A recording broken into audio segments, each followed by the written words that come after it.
All right, guys. All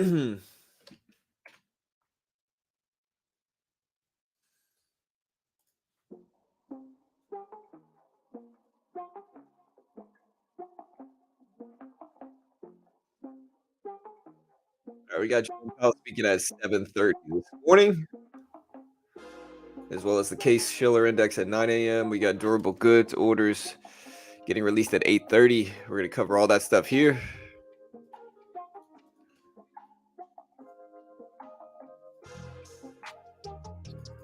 Markets are bouncing back a little bit today. That's good. You'll love to see it. Hey, what's up, Carlos? What's up, Anji? What's up, Or? Hey, good morning, bro. Good morning, man. All right, guys. So yeah, everything's kind of bouncing back, which is nice. Kind of necessary considering how red everything was yesterday. We went right down. I want you guys to see this. I did draw these levels yesterday, okay? And look at exactly where we went.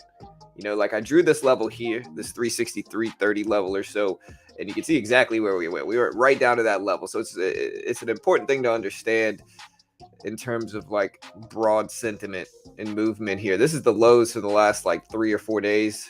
This dotted line right here. We have the actual low of the year when we zoom out a little bit closer right here at 262.12s or so. So we're testing lows, but we're bouncing back some today, which is nice to see. Hopefully we keep that bounce back going. We do have Jerome Powell speaking at 7:30 this morning. What's up, Shiny? What's up, Brent? Maybe Shiny, not always. Sometimes it goes up, believe it or not.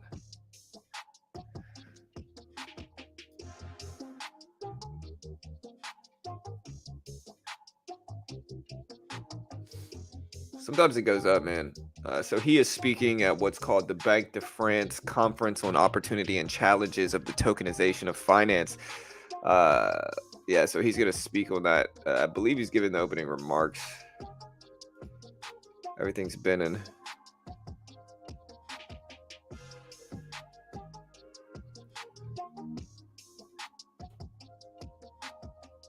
Yeah, so Jerome Powell is going to be speaking with Augustin Carstens, Christine Lagarde, the president of the ECB, Ravi Menon, the managing director of Monetary Authority of Singapore, and Jerome Powell, the chairman of the U.S. Federal Reserve, is going to be speaking here.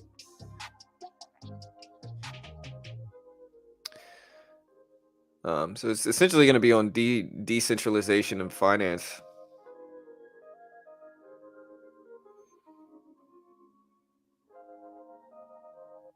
So yeah, he's supposed to be speaking at 7:30. They're in Paris right now, apparently.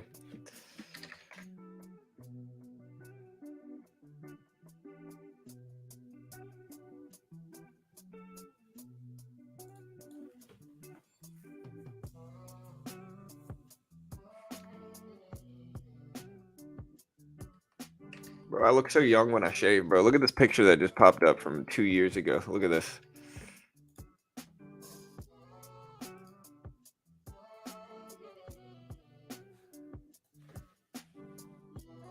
Look at that. Felt like so long ago, bro. Look at me, clean shaven from 2 years ago. You know? Hey, shout out to me.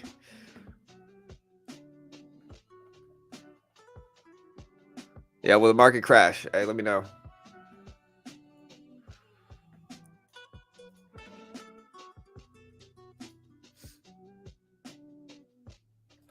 So I signed up for this conference. The real question is, do you guys want me to cover?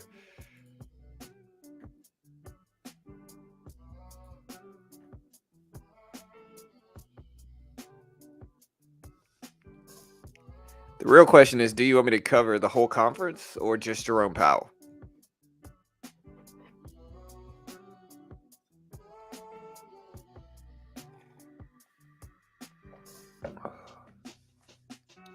But yeah, market's starting to bounce back. Hey, thank you, OR. A whole different person. Hey, GTII? What is that? Yeah, it's gapping up some. I mean, it's moving up here. Got it. It's up to 175. See if it keeps it up. All right, we're ready here.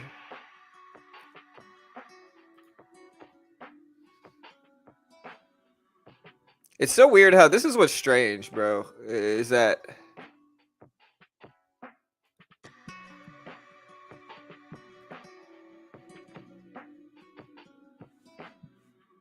it's so weird how certain things are spelled differently, and it's probably spelled correctly by France and England that are spelled different, like color, COLOR, COLOUR.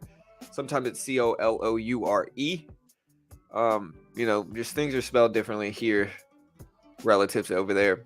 And I think over there is actually the correct pronunciation. We have just changed it here. Um, but it's just interesting reading these programs to see the differences in some spelling.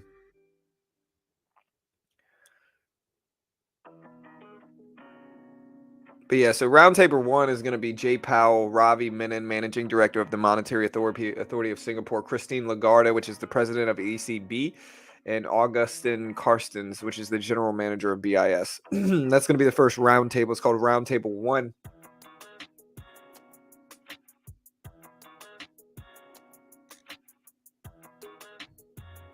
And we'll see what it shows. It'll be interesting. We'll cover it.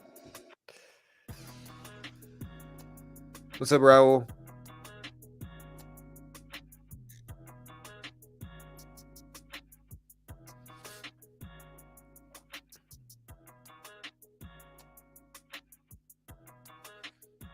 This isn't really a Fed talk. This is just Jay Powell speaking. This is called the opportunities and challenges of the tokenization of finance. It's not really a Fed speech, or it's not a Fed speech. It's a Jerome Powell speech, but it's not a Fed speech. The next, so if you want to know kind of a rundown on what actually is going on, in terms of like actual Federal Reserve, type in Federal Reserve calendar. And you'll see. We don't really have much going on this week, I don't think. Let me make sure. I think if we look at our Federal Reserve calendar, tomorrow Jerome Powell speaks on the welcoming remarks at the 2022 Community Banking Research Conference, and Bowman speaks at the New Landscape for Banking Competition. So, I mean, we got some Powell speeches this week. Whether they're considered Fed speeches, they're probably not, but they might influence markets. We're going to watch some of them,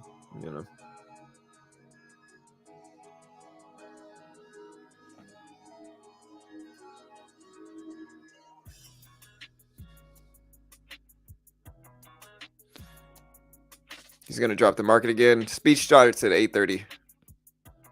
Hey, what's up, Christopher?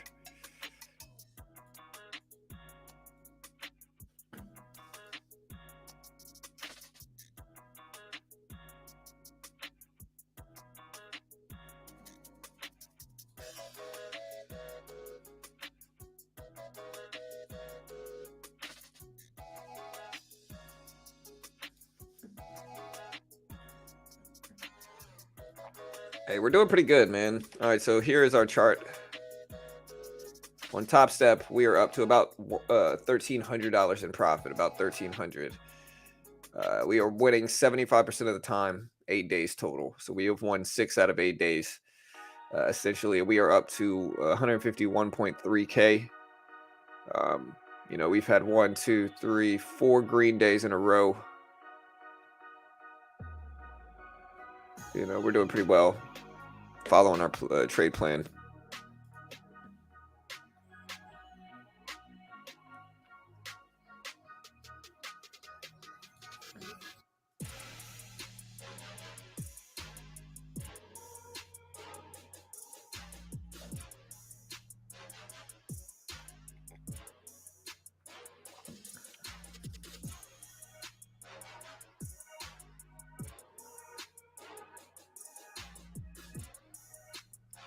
This is really going to impact crypto.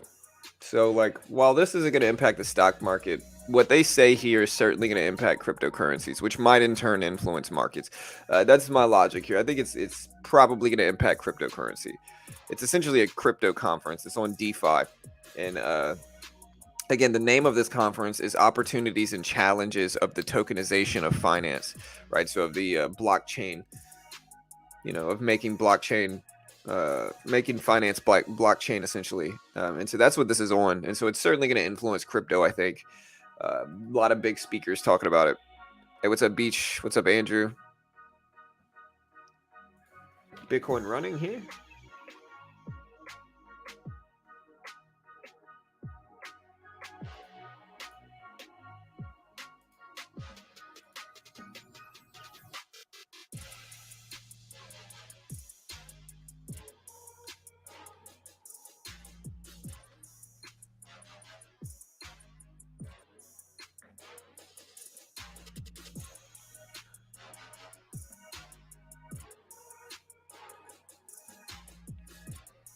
Yeah, Bitcoin up over 20K. Nice, man. I want to see that.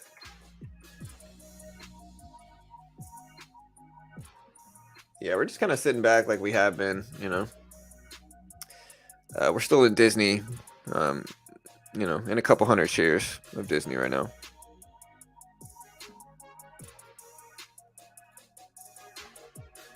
Yeah, I just wanted to make sure. I'm thinking about buying a SPY dip here, but I think I'll just wait. It's all right.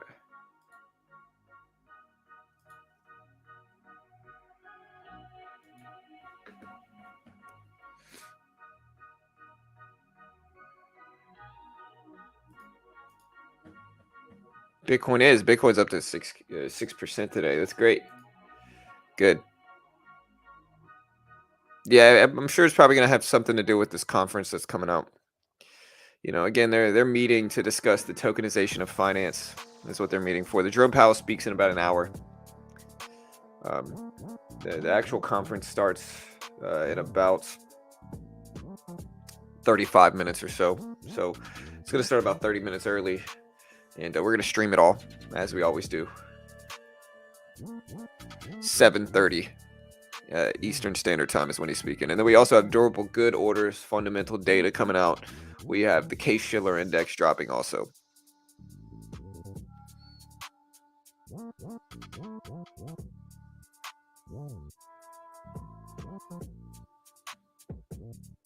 And then tomorrow we have Jerome Powell speaking again, delivering the opening remarks at 10:15. He's going to be delivering the opening remarks on, man, I had this scheduled, and we're going to cover that, of course, as we always do.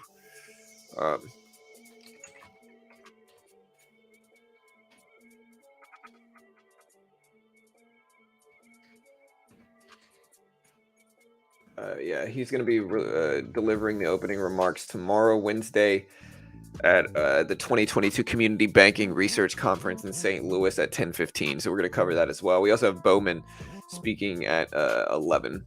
So we might cover that too. But yeah, that's going to be at the 2022 Community Banking Research Conference. We'll cover that as well. Yeah.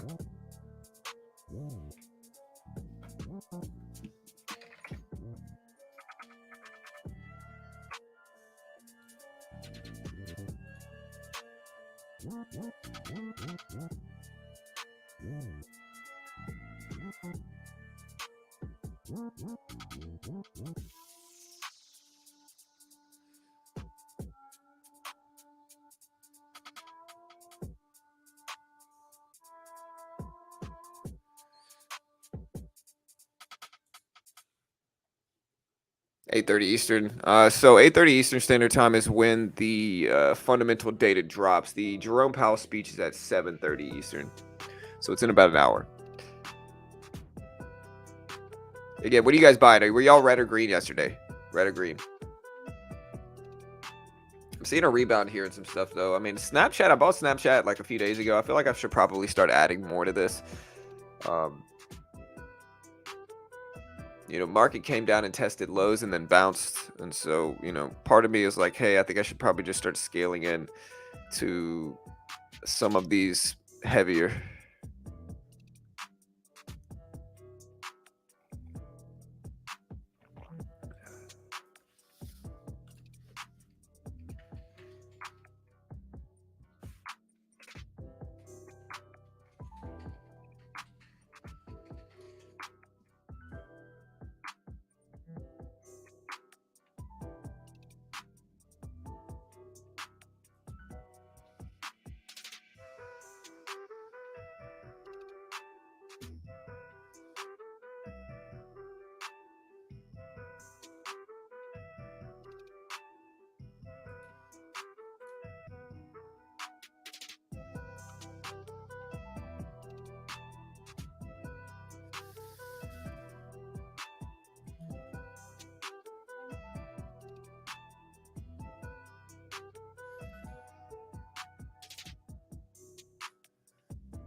All right, guys. So yeah, market's starting to bounce back.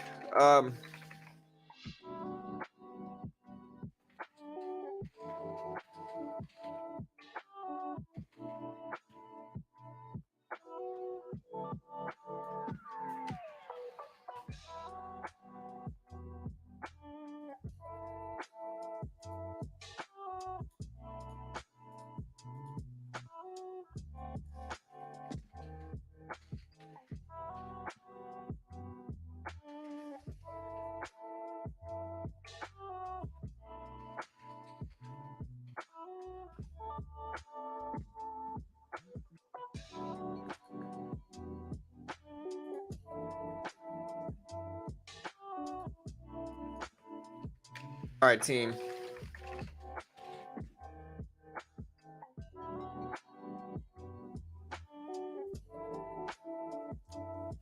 Market's starting to rebound even more here. Look at Tesla up to 281.20s here.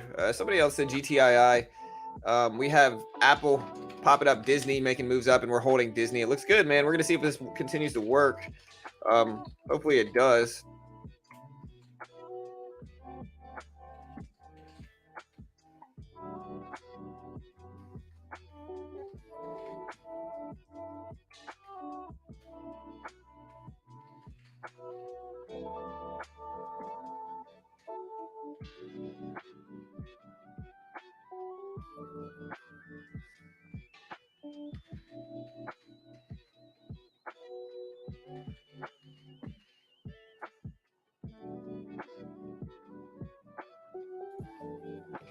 All right, team. SPY up to 368.40s. 368.40s. We'll see if they continue again. The Jerome Powell speech starts at 7:30. And we're going to cover the full thing live here. We already have the link. We're waiting in the room for it to start. Hey, what's up, Toker? Back to 19 at worst. And again, this is on the tokenization of finance, so it's going to be influencing cryptocurrency for sure. 7:30 Eastern Standard Time is when the Jerome Powell speech starts.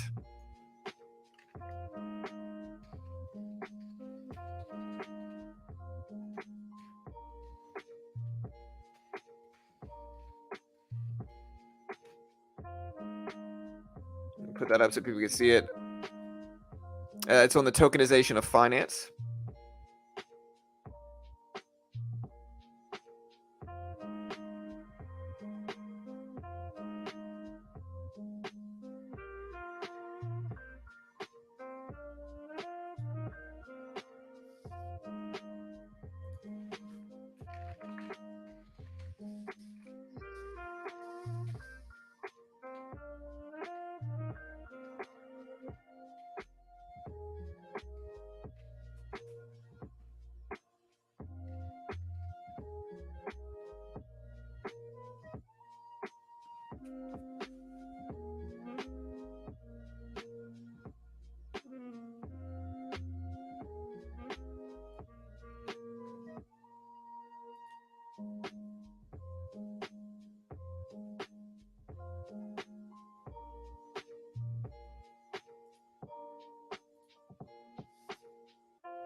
All right, SPY up to 368.50s here. Tesla up to 281s.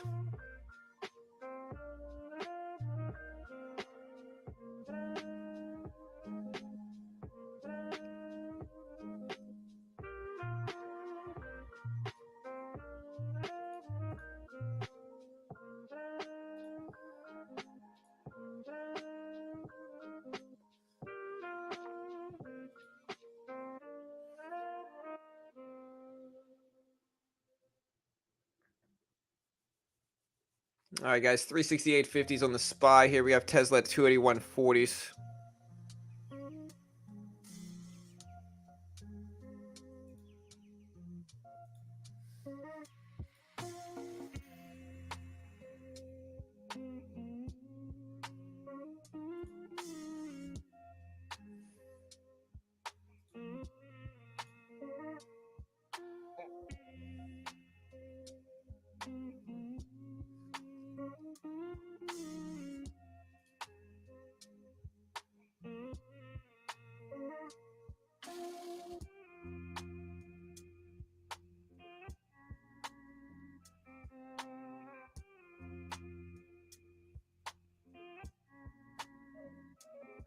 All right, guys. So SPY at 368.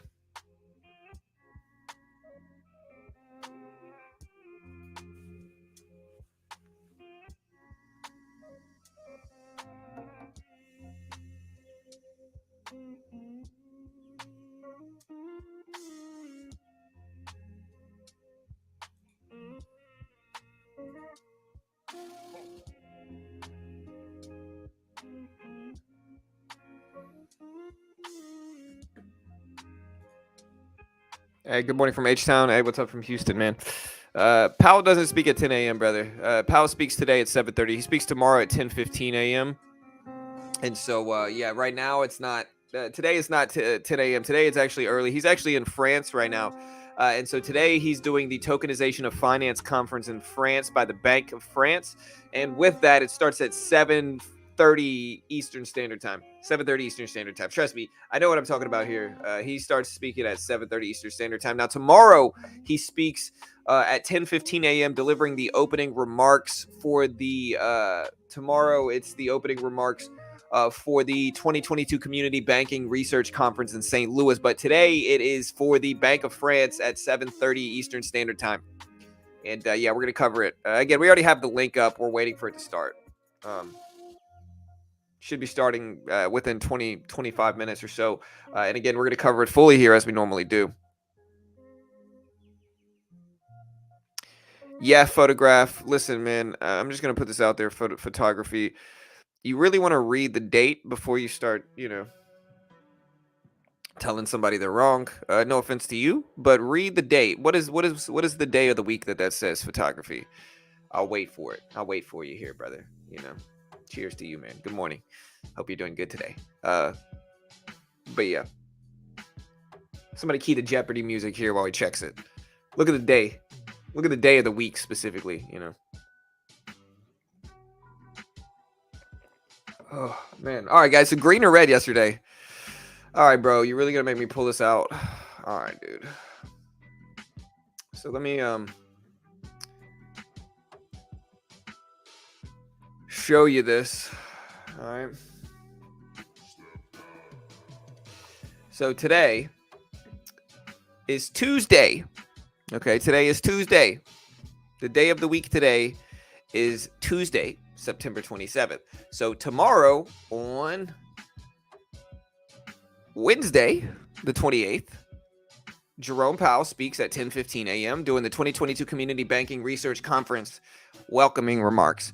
Today is not that. Today, it is the Bank of France conference on the tokenization of finance, which is essentially a crypto conference in France. And that's what he's talking about today. He's going to be speaking today, just to give you a rundown on kind of what's going on. He's going to be speaking today in a roundtable event with Augustin Carstens, Christine Lagarde, the ECB president, Ravi Menon, the managing director and monetary authority of Singapore. And, of course, it's Jerome Powell, the chairman of the U.S. Federal Reserve. All of that stuff starts. He's speaking today at 7:30 Eastern Standard Time. You're welcome, sir. Yeah. Listen, I'm not gonna say I told you so, but nah, it's all good, brother. I'm just messing with you, man. It's all good. I understand. Yeah, it's all good, man. But we're gonna cover it tomorrow too, bro. It's all good, dude. We're gonna cover it tomorrow too, so don't worry. We're gonna cover that tomorrow too. SPY at 368 here, trying to bounce. Let's see if it holds. Again, we do have Jerome Powell speaking in about an hour, a little bit less than an hour. We've got the Case Shiller, the durable goods orders dropping at 8:30. We got BlackBerry BB earnings this evening. We're going to be covering that as well. So we got a lot of stuff happening today. It'll be a fun day. Yeah, bro. It's 5:30 here in Texas, brother. Look, this is what time it is for me right now. It is 5:30 in the morning right now, 5:38 specifically in Texas. So I think it's going to impact crypto, which might run over and impact markets. So we'll see. But it's on the tokenization of finance. Are you bullish or bearish? I don't know. Let's do a poll here. We forgot to do our polls today. We'll go ahead and do our polls right now.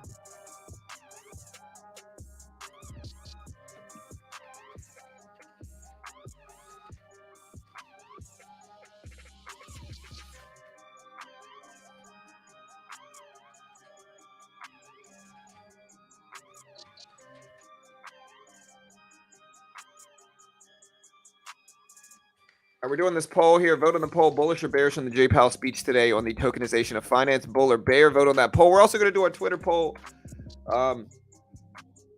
as we always do.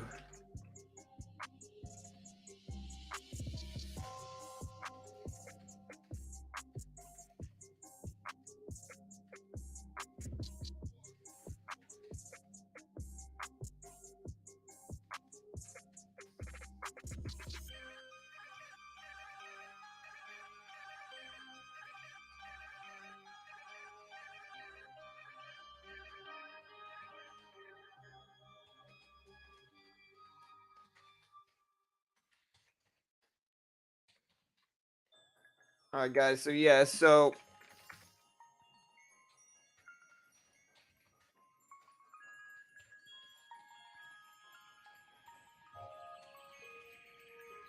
we're gonna have to watch Bitcoin today for sure, because it's certainly relevant to all this stuff. So we're gonna have to watch Bitcoin. Also, y'all do me a favor, hit the like button. You know you want to. Just try one time. Hit the like button, guys, if you have not already.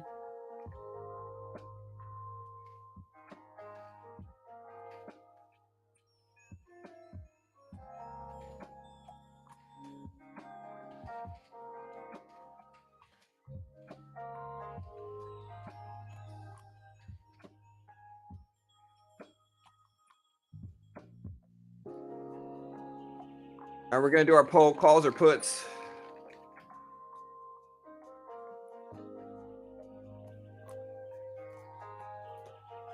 And we're doing that tweet right now. Vote on that poll. We just did this poll. If you want to vote on it, again, open it up in a new tab, of course. But here is the link on that poll if you want to check it out. He's talking about the tokenization of finance. Yeah, Bitcoin up over 1,000, up to over 20K right now. So that's good. We'll see if it continues.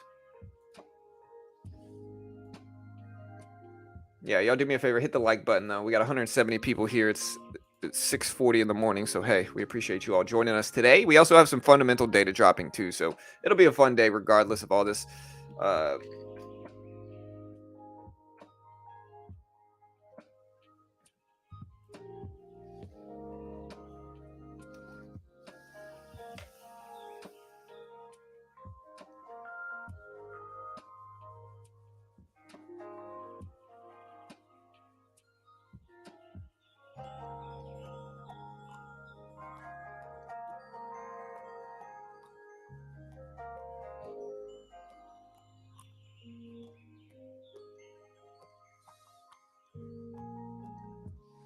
Just not seeing there's drama in our Discord.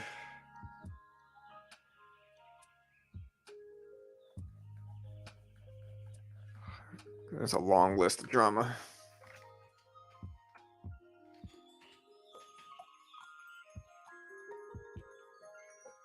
All right, guys. SPY up to 368. Watching that.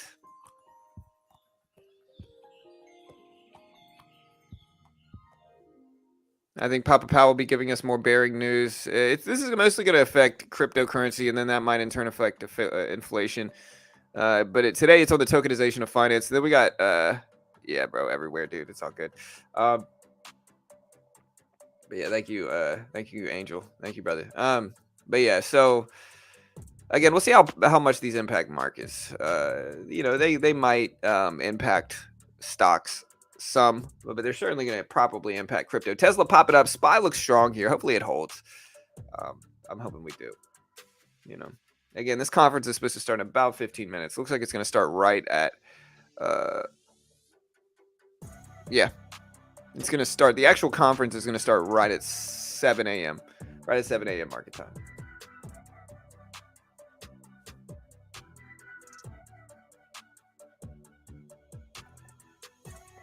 So short or long on cryptocurrency ahead of this. We got votes on the poll, bullish or bearish on the Jay Powell speech today on the tokenization of finance. 59% said bearish, 41% said bullish. Hopefully we get something favorable. SPY rip it up, Tesla pop it up as well, though. Again, we might take this opportunity to just add to our Disney trade. Again, we are in the Top Step Combine. We have been trading this one pretty accurately. If you look at our performance today, we didn't do anything today. Yesterday, Another beautiful day, man. This is our graph. Over the last month, we are up about 1,700. Wait. Okay, yeah, it's the same. Okay, yeah, we're up about 1,700. You know what's crazy? This is the only time we've ever been red in this account. This is the only time we've ever been red in this account. You know, the most we were ever down in this account with $100, and now look at this graph. And this is pulled directly from my platform here, so you know, we'll take it.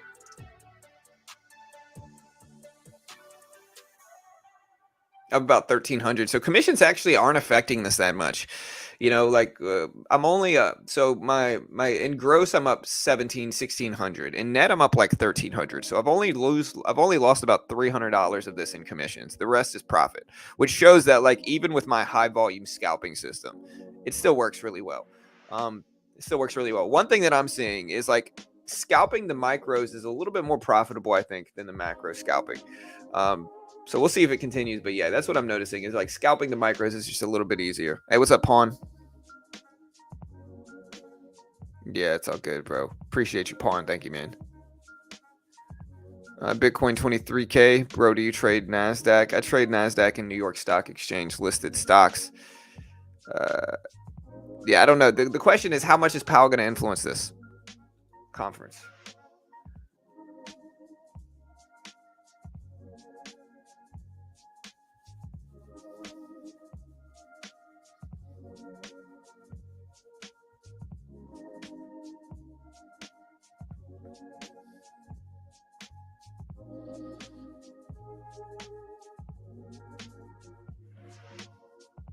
All right, guys. Some AMC movement up. Man, AMC is getting hammered, bro. ApeCoin is at 350s and AMC is at 7s. So that means that AMC as a whole has a value of only about $10 to $11.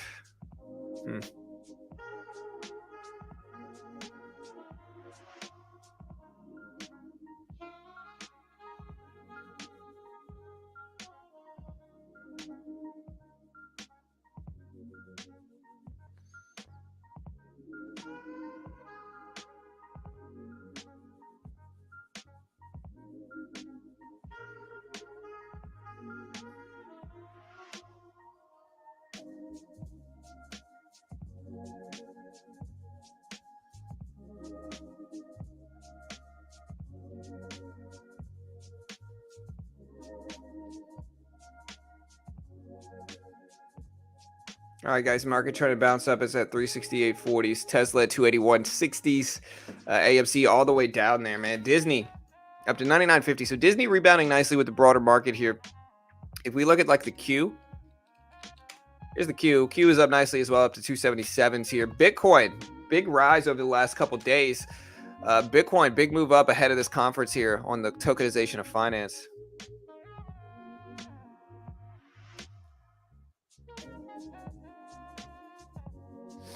And so far, we got about 56% of people saying calls, 44% of people saying puts.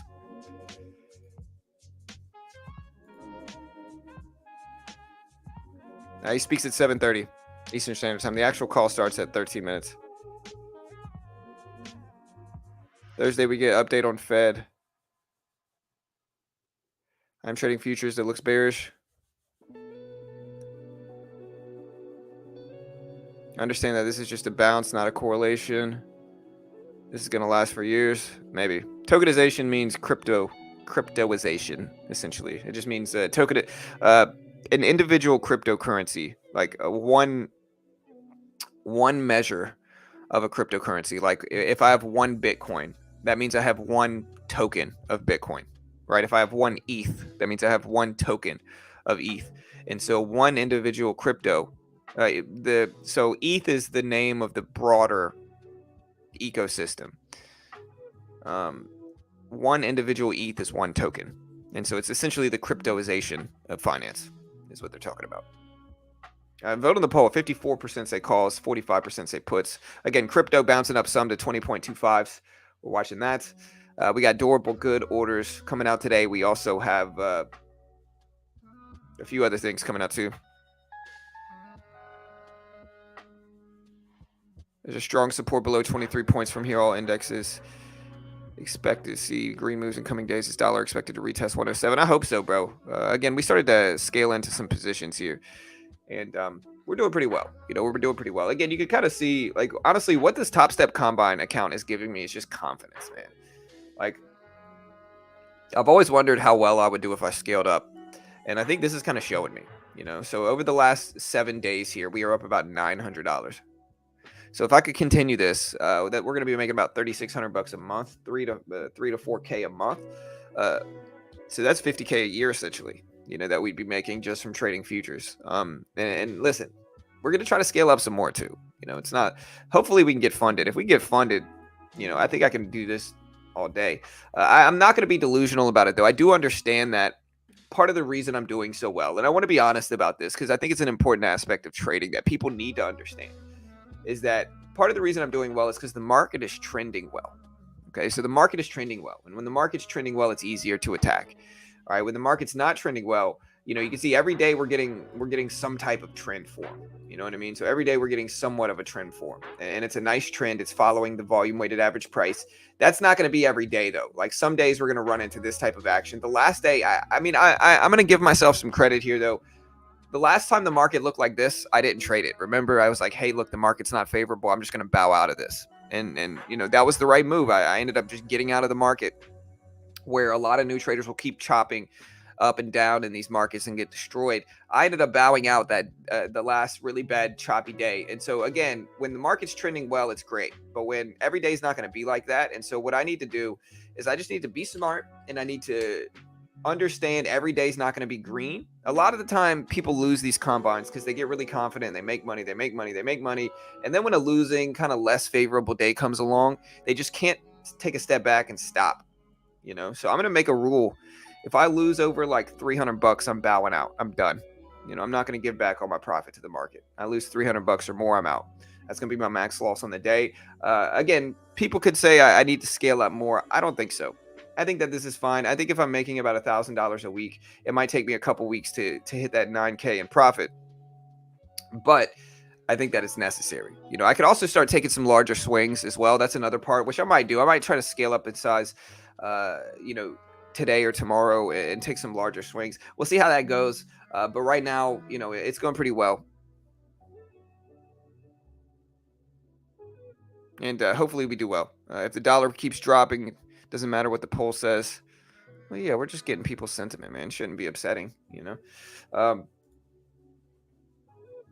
Right now, the poll is completely split down the middle, too. Look at this 50-50 split on the tokenization of finance. Jay Powell's speech coming up in about 40 minutes. But again, 50-50 split right down the middle. So again, let me know what you guys think. Who's buying $190 Nike shoes? I haven't bought any all year. Yeah, I mean, what I'm doing right now is I'm buying up the drops. Like luxury goods have seen a fall in prices. So I started buying up Pokemon cards. I started buying up, watches. I'll probably keep buying them up as prices drop. What happens when you get falling markets is that luxury goods lose value, right? So watches, sneakers, Pokemon cards, and then when that happens, just like I'm buying the dip in equities, I usually start buying the dip up in luxury goods as well, because that means that they're a lot of the time going to bounce back.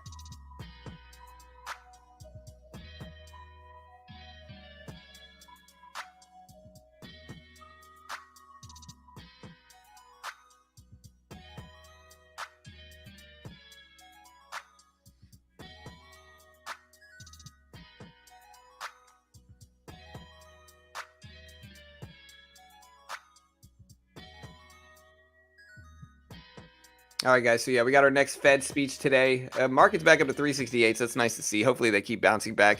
Bitcoin at over 20,000.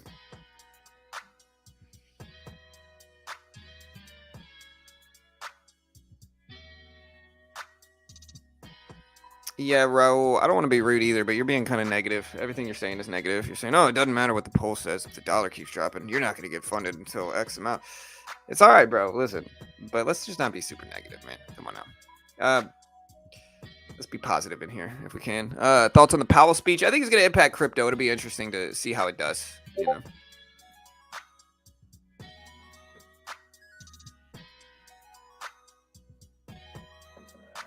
Okay, thank you, sir. We appreciate you, pawn.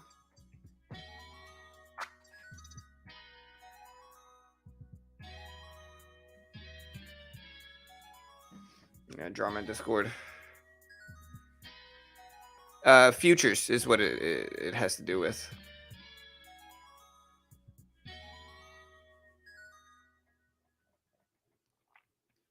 And I mean, I think I'm gonna scale up my size a little bit more anyway. But even if I get funded in December, I mean, that's fine, you know. Question is, will it sustain or will it sell off? Yeah, that's the hard part. Will Bitcoin hold over 20K is really the question here. And I don't know. Let me know if you guys think it will.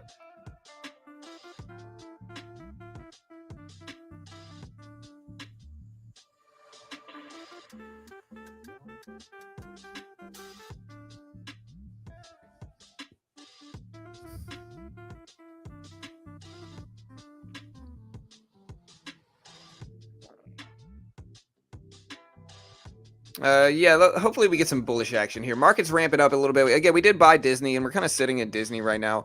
We're up pretty nicely on the day just in our Disney trade, so we're getting some nice bounce backs here. We're down total, but this is what we're up on the day just in our Disney trade. We're up about 300 in Disney. Now, hopefully it continues to bounce back. We are in a sizable position here. We're in a couple hundred shares of Disney, and so it'll move big.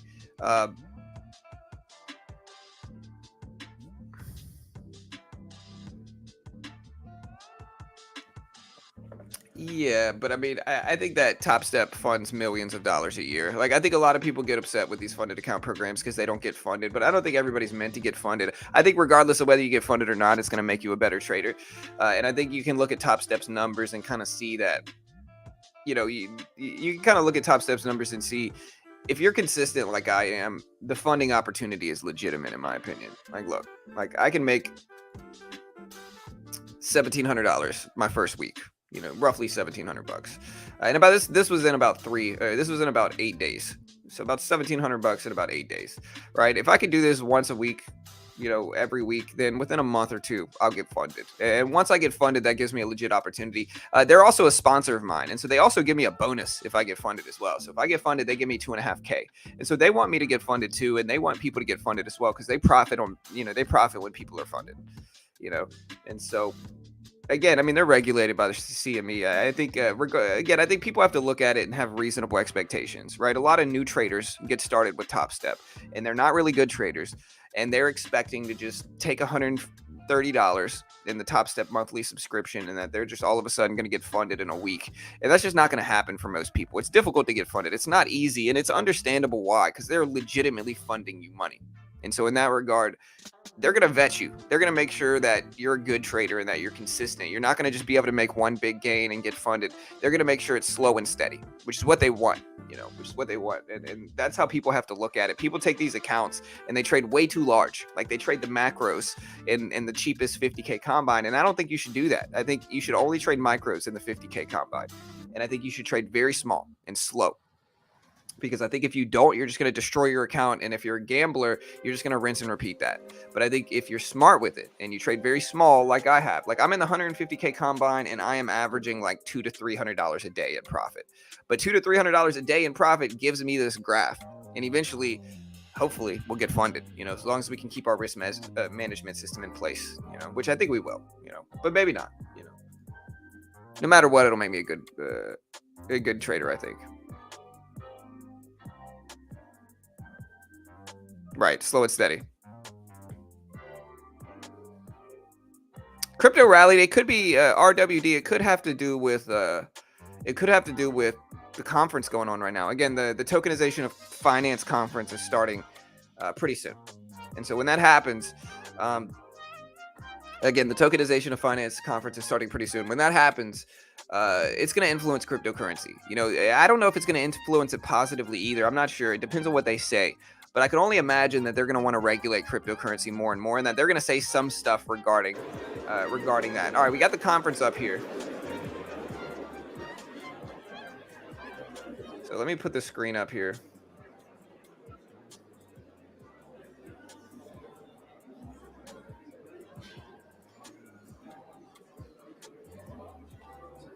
Let me see if there's a better way to do this to where I can make it smaller. Yeah, that works. Okay, cool. All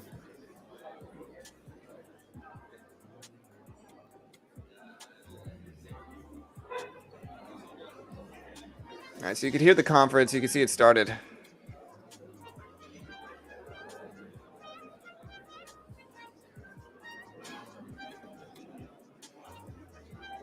See if I can put another chart up. Yeah, and Raul, like I said, we can agree to disagree, brother. Like, it's all good, man. Just as long as you're not always super negative and super, just talking smack, like, you're welcome here. If you start to get too negative, of course, like, just a fair warning, brother. Um,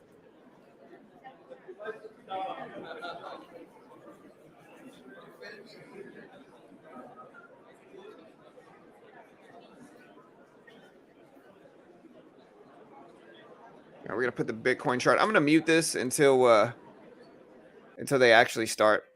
All right, there's Bitcoin. We're gonna put the Bitcoin chart right underneath that as well here. So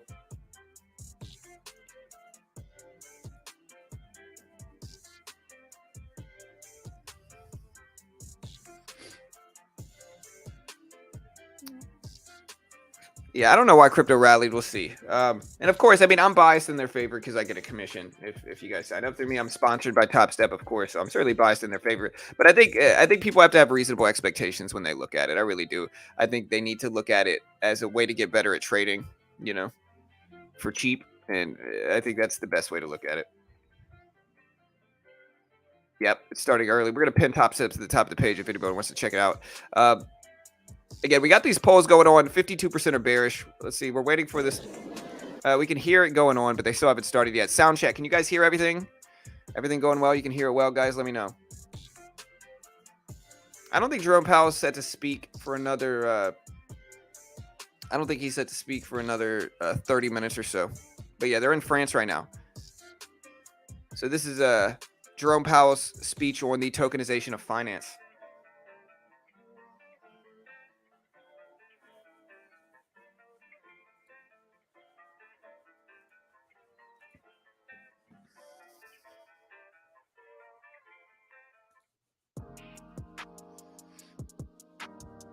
All right, so you can see the conference going on right here. Again, we got our poll up here, 50-50 split so far, 50-50 split.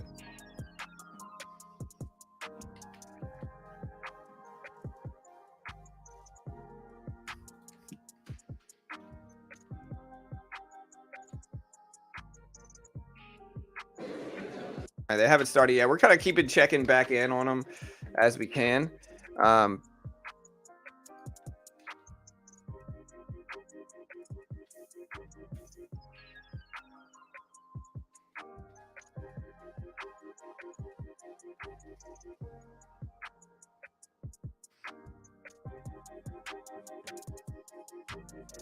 Just waiting for the speech to start. We're pretty close. Well, Powell's speaking right now. There's just a lot going on in the economy. And so as the chairman, he's speaking a lot right now. And, we're just covering him.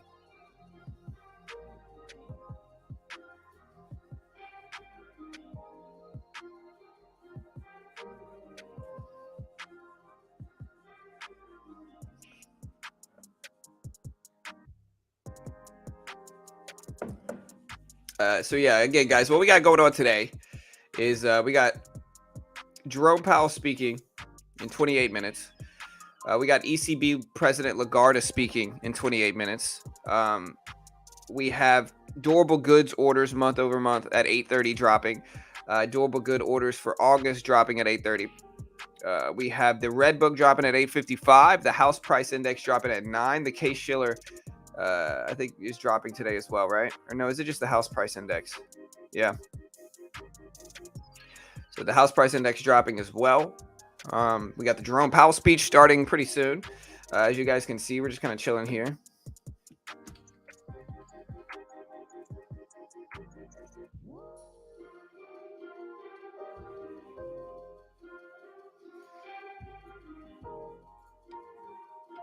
I can't hear nothing yet. It's not started yet. You can hear just the audience talking right now. So we just have it muted.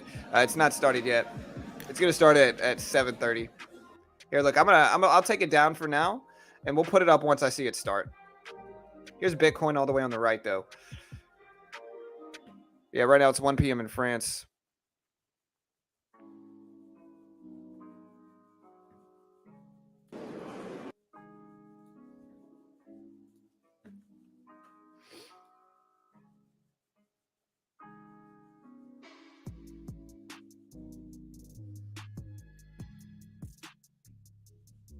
Ross Ulbricht.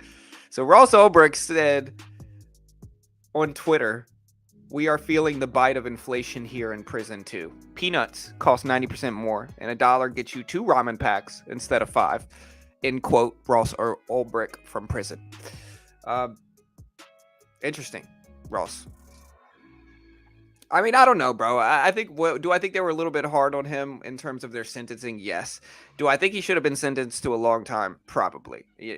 Again, and I'm a capitalist. I understand, but what he did is just different, bro. He should have known. Like this dude, it's easy to justify locking this dude up. Again, just listen, if he would have just ran the website, that would be one thing. But when he starts to get in like threats and hitmen and all this stuff, it just gets to a different level, bro. I think he's a smart guy, but he got a little bit overconfident in his anonymity on the internet, and I think that was his, that's what hurt him.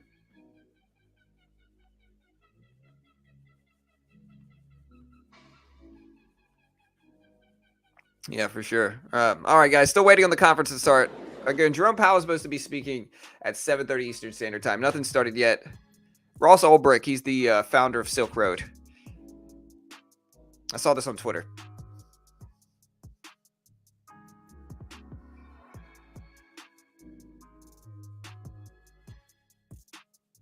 Yeah, he's got 2 life sentences plus 40 years and no chance of parole. So he ain't getting out.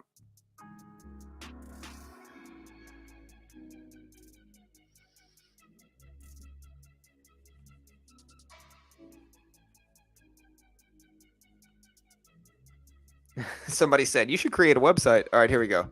To everybody, ladies and gentlemen, bienvenue à Paris, welcome to Paris, and to the Banque de France, even if you are not exactly in our premises, which are quite close to the Louvre, but we decided to organize this conference here because you are so numerous. Sound check. And the Louvre is so prestigious.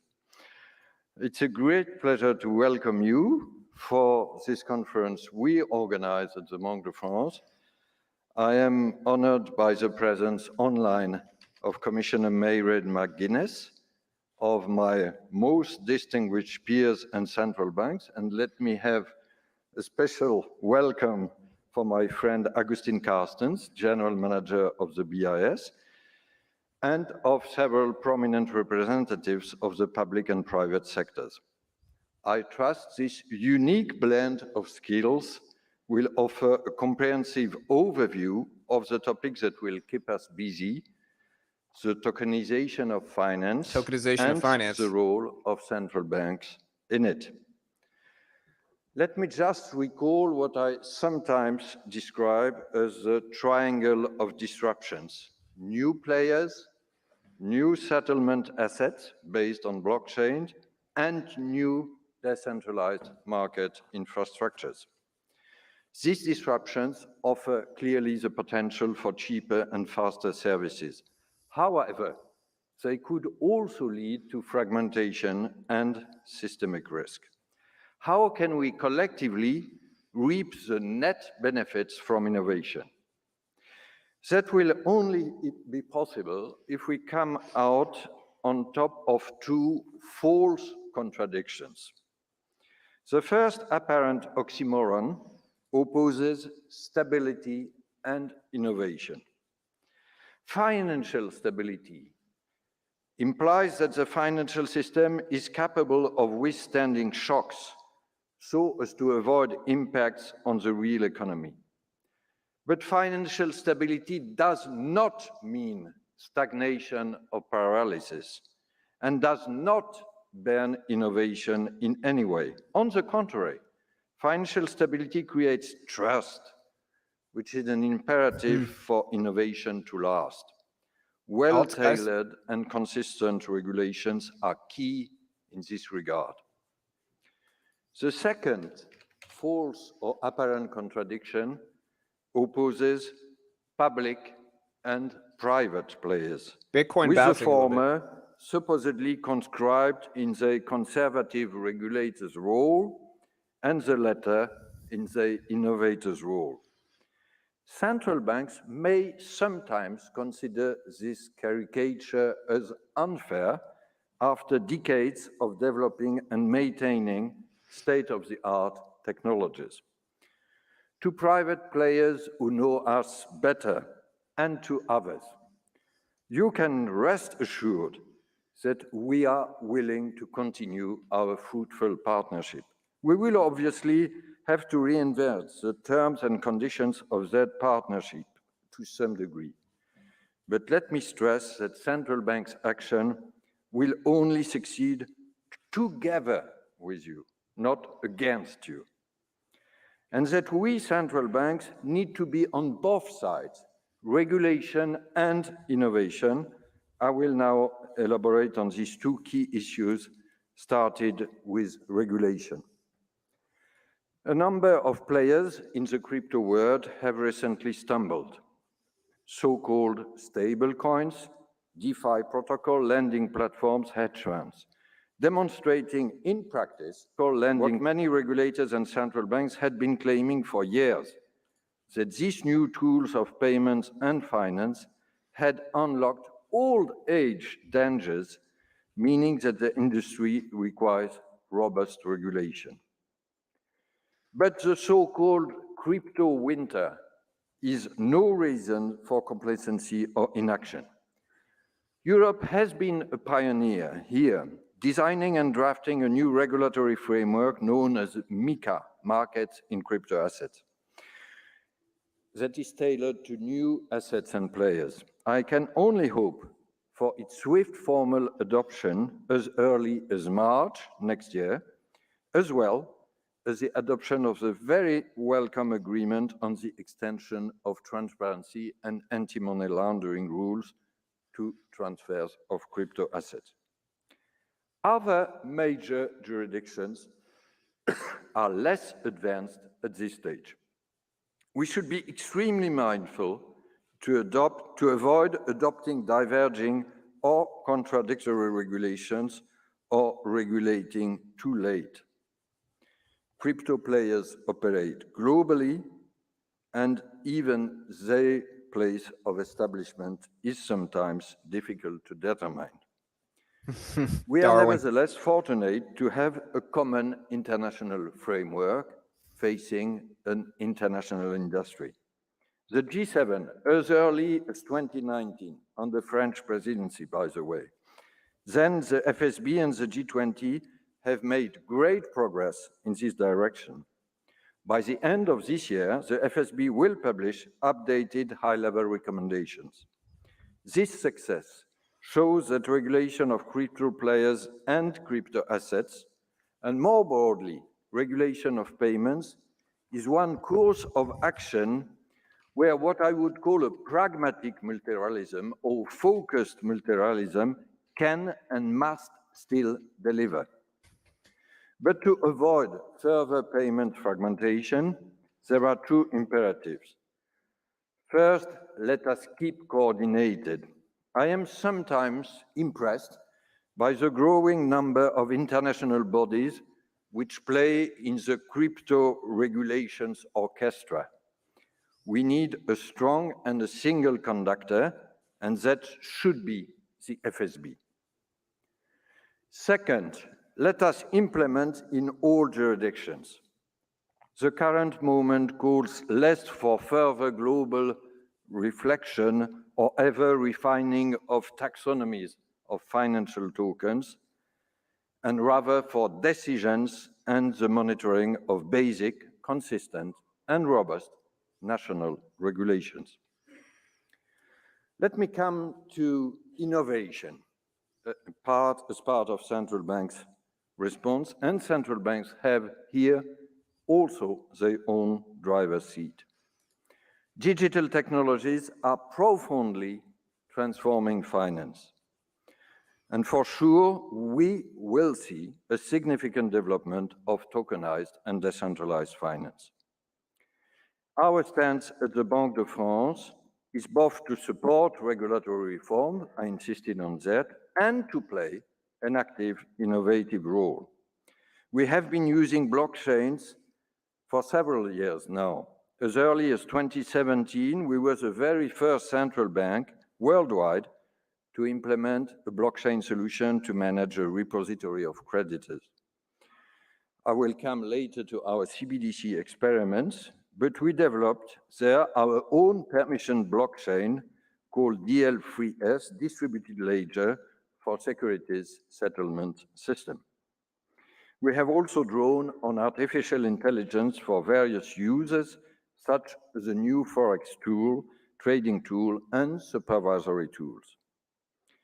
The question that now attracts public attention is whether central banks' investigation phases will lead to the development of CBDCs, central bank digital currency. Almost all of that attention is focused on retail CBDCs.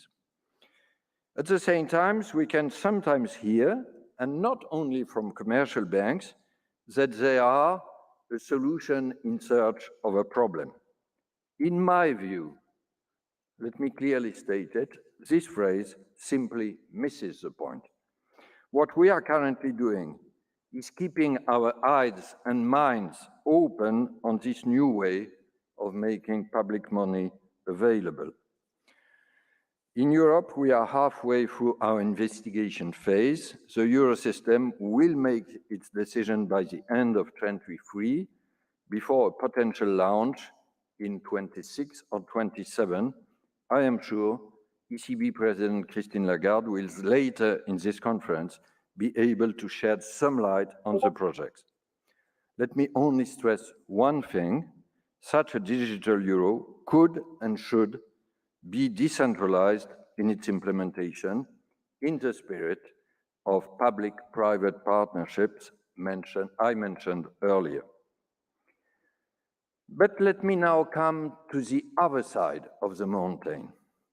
On each mountain, you will always find a side that is less exposed to the sun. Here, this northern face is wholesale CBDC.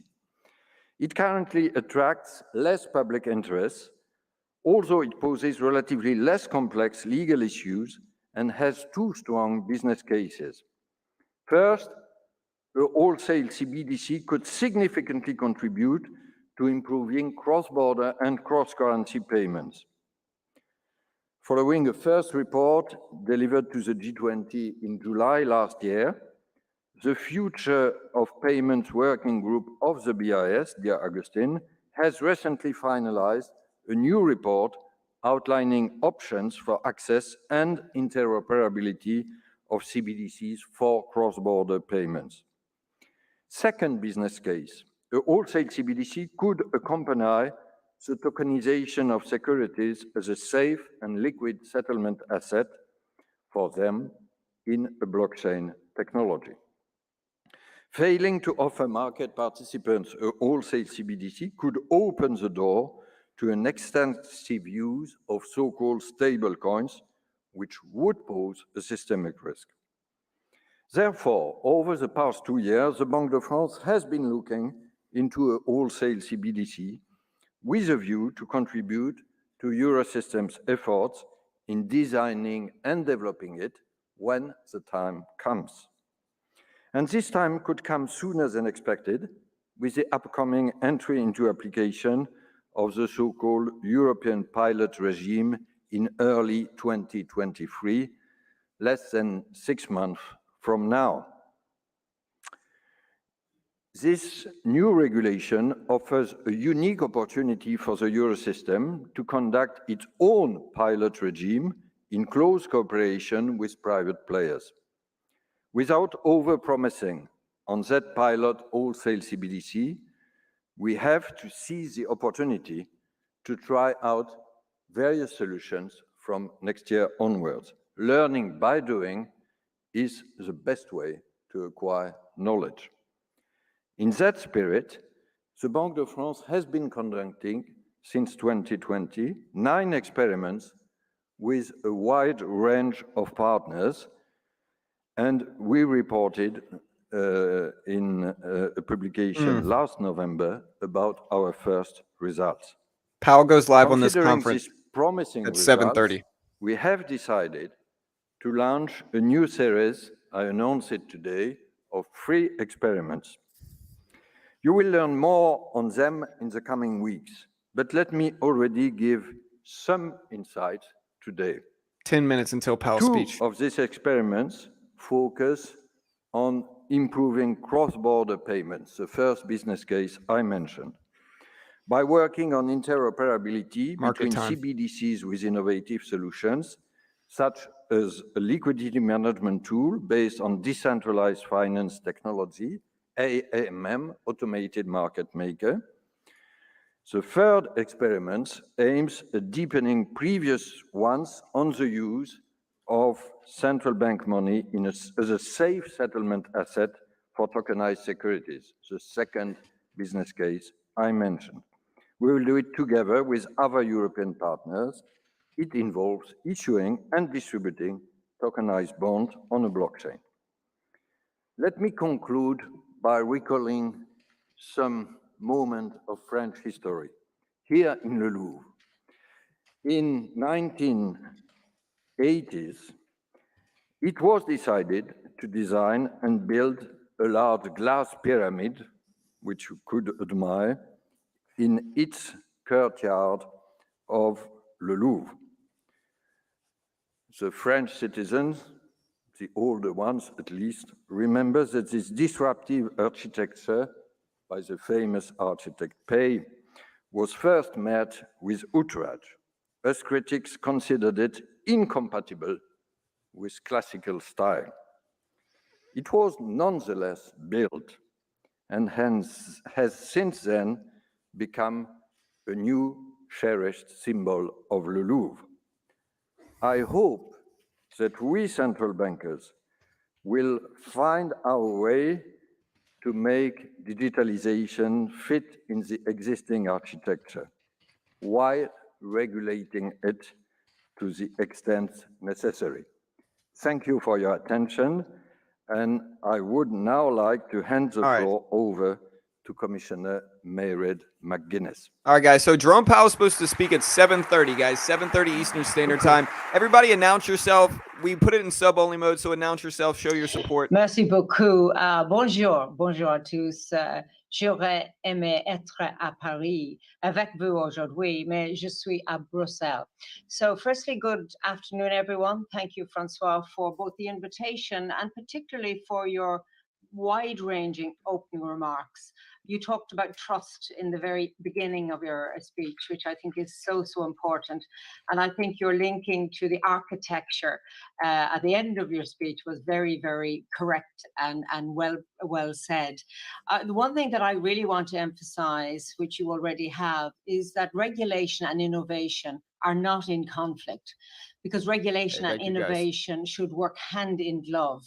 Market bouncing. And if we take the broad example of the single market, by legislating and regulating at a European level, we enable a new business to start up in a member state, but easily expand to another, or indeed a financial institution authorized in one country to finance a company based in another. So rules and regulations underpin a single market that offers both opportunity and security to customers and businesses. In contrast, the area of tokenization has often been described, and you will know this, as a Wild West, a lawless place full of risks and dangers. And I have to say that those lawless days are coming to a close.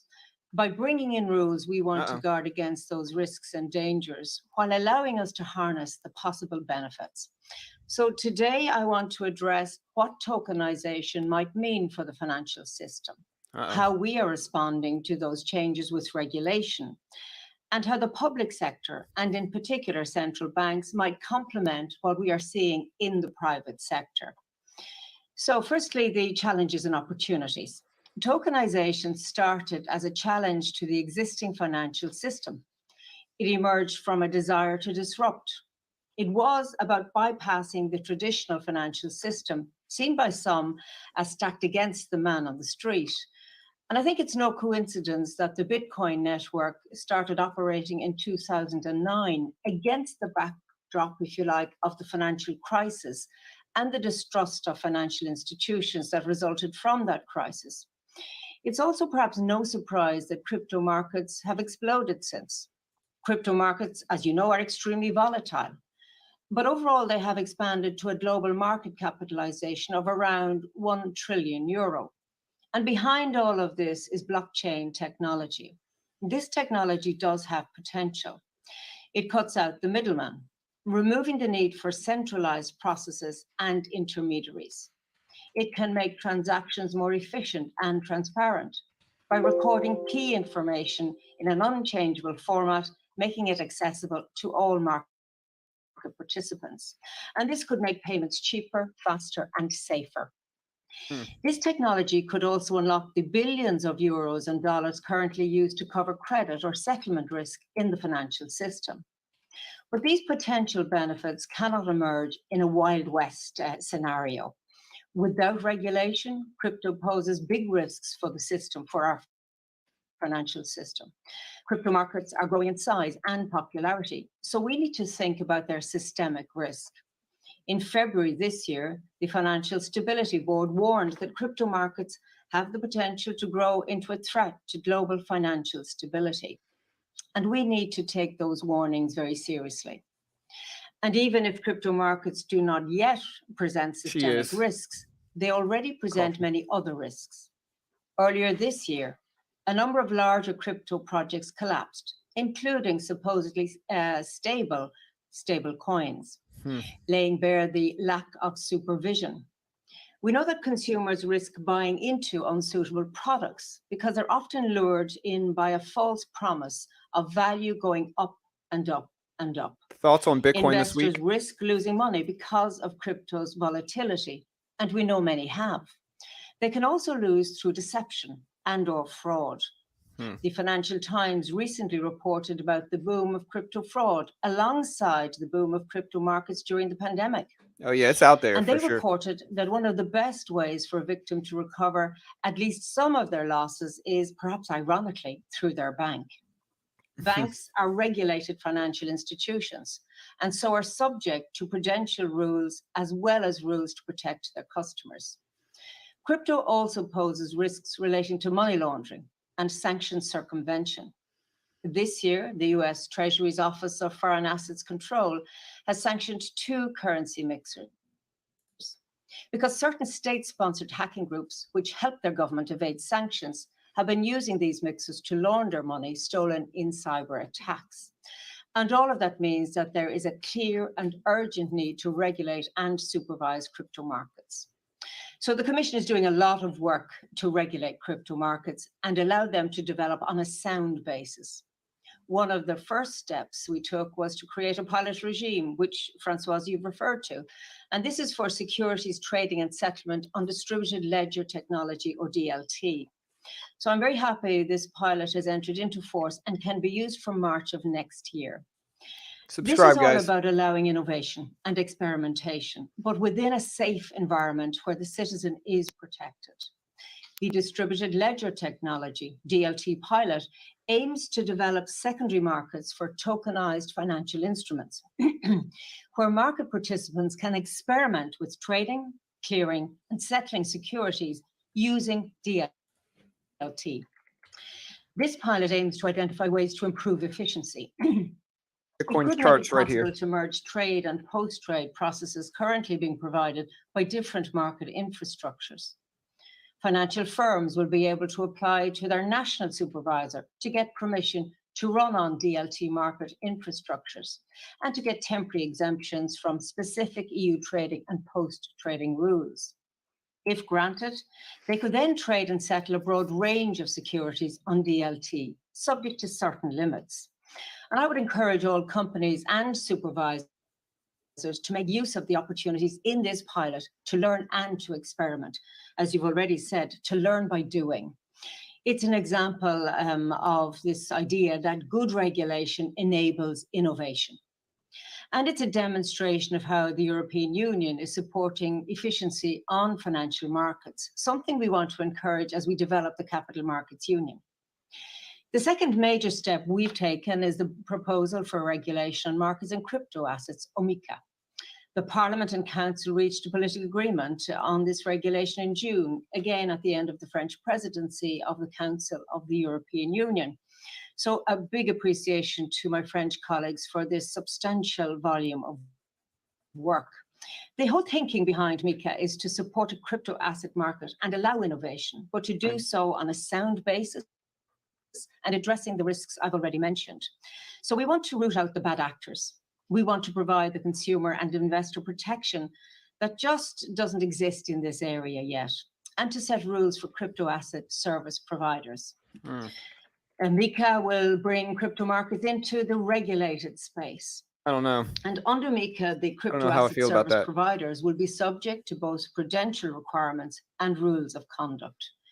It will also require actors in the crypto asset market to disclose information on the environmental and climate footprint of crypto assets. Crypto markets will be supervised by regulators that will be able to intervene if there is any evidence of market abuse or activities that may lead to financial instability. So this regulation would mitigate against the kind of turbulence we saw earlier this year for so-called stable coins.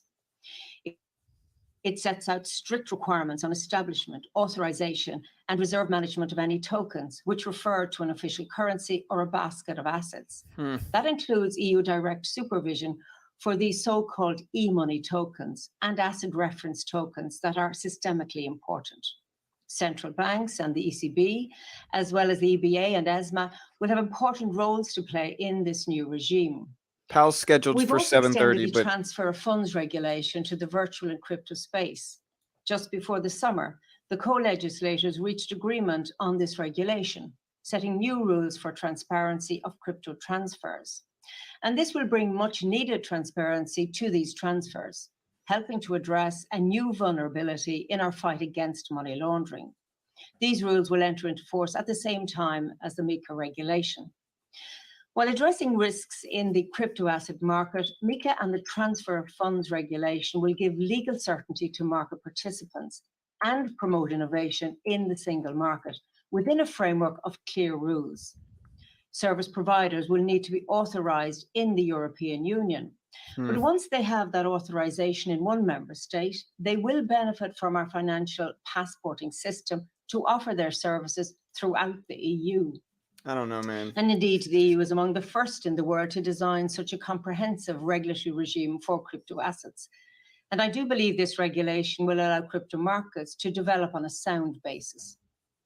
We hope that European firms will take advantage of both these pieces of work, the DLT pilot and the MiCA regulation. While it is Looks like they're running a little that late. Europe is a trailblazer on crypto regulation, it's also important to recall that crypto markets are global markets. And that means we need international coordination. And that goes too for decentralized finance. Decentralized finance is all about providing financial services without a central intermediary, like a bank or an exchange. Right, that's the And point all of of this crypto. challenges both international standards and EU rules that tend to be based around entities. In fact, it challenges some of the fundamental aspects of the financial system as it currently exists.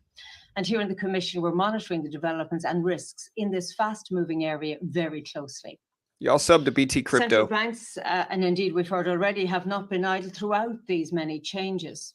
One of the main roles of central banks is, of course, to issue physical cash and oversee the monetary system.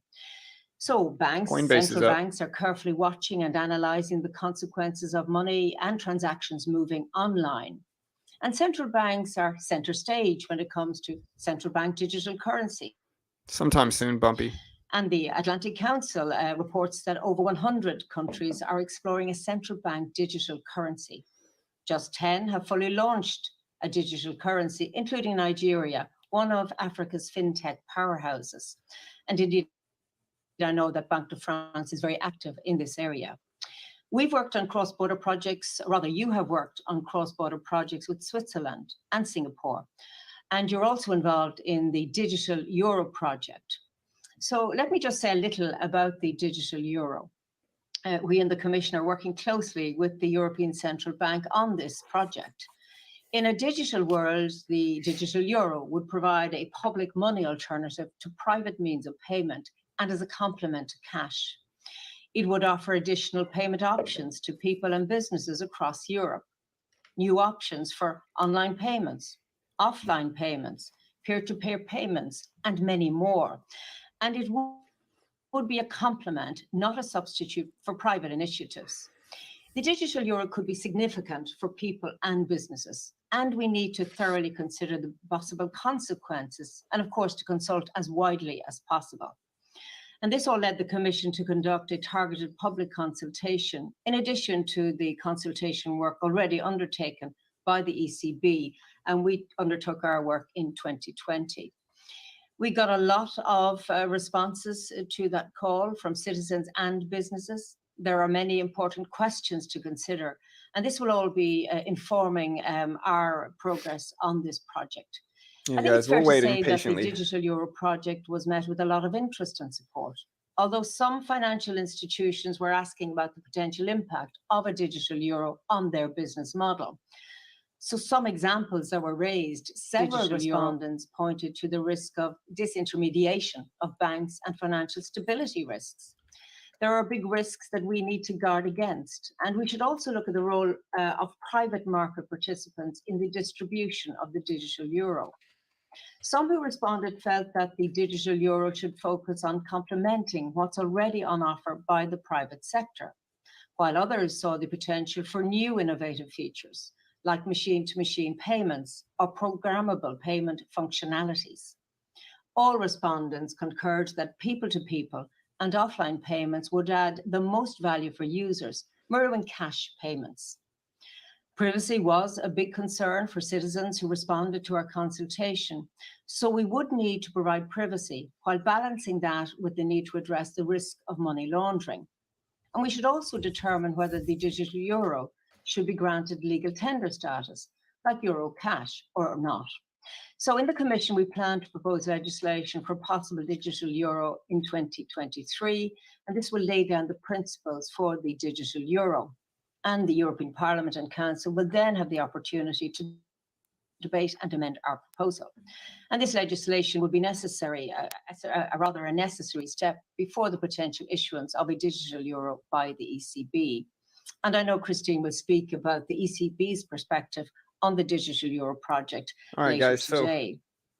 Earlier, I mentioned that over 100 countries are looking into CBDCs. That makes international cooperation absolutely essential in this area, as well as in crypto and decentralized finance. And I welcome that the G7 has laid down a set of principles for central bank digital currencies, which we will be sure to follow.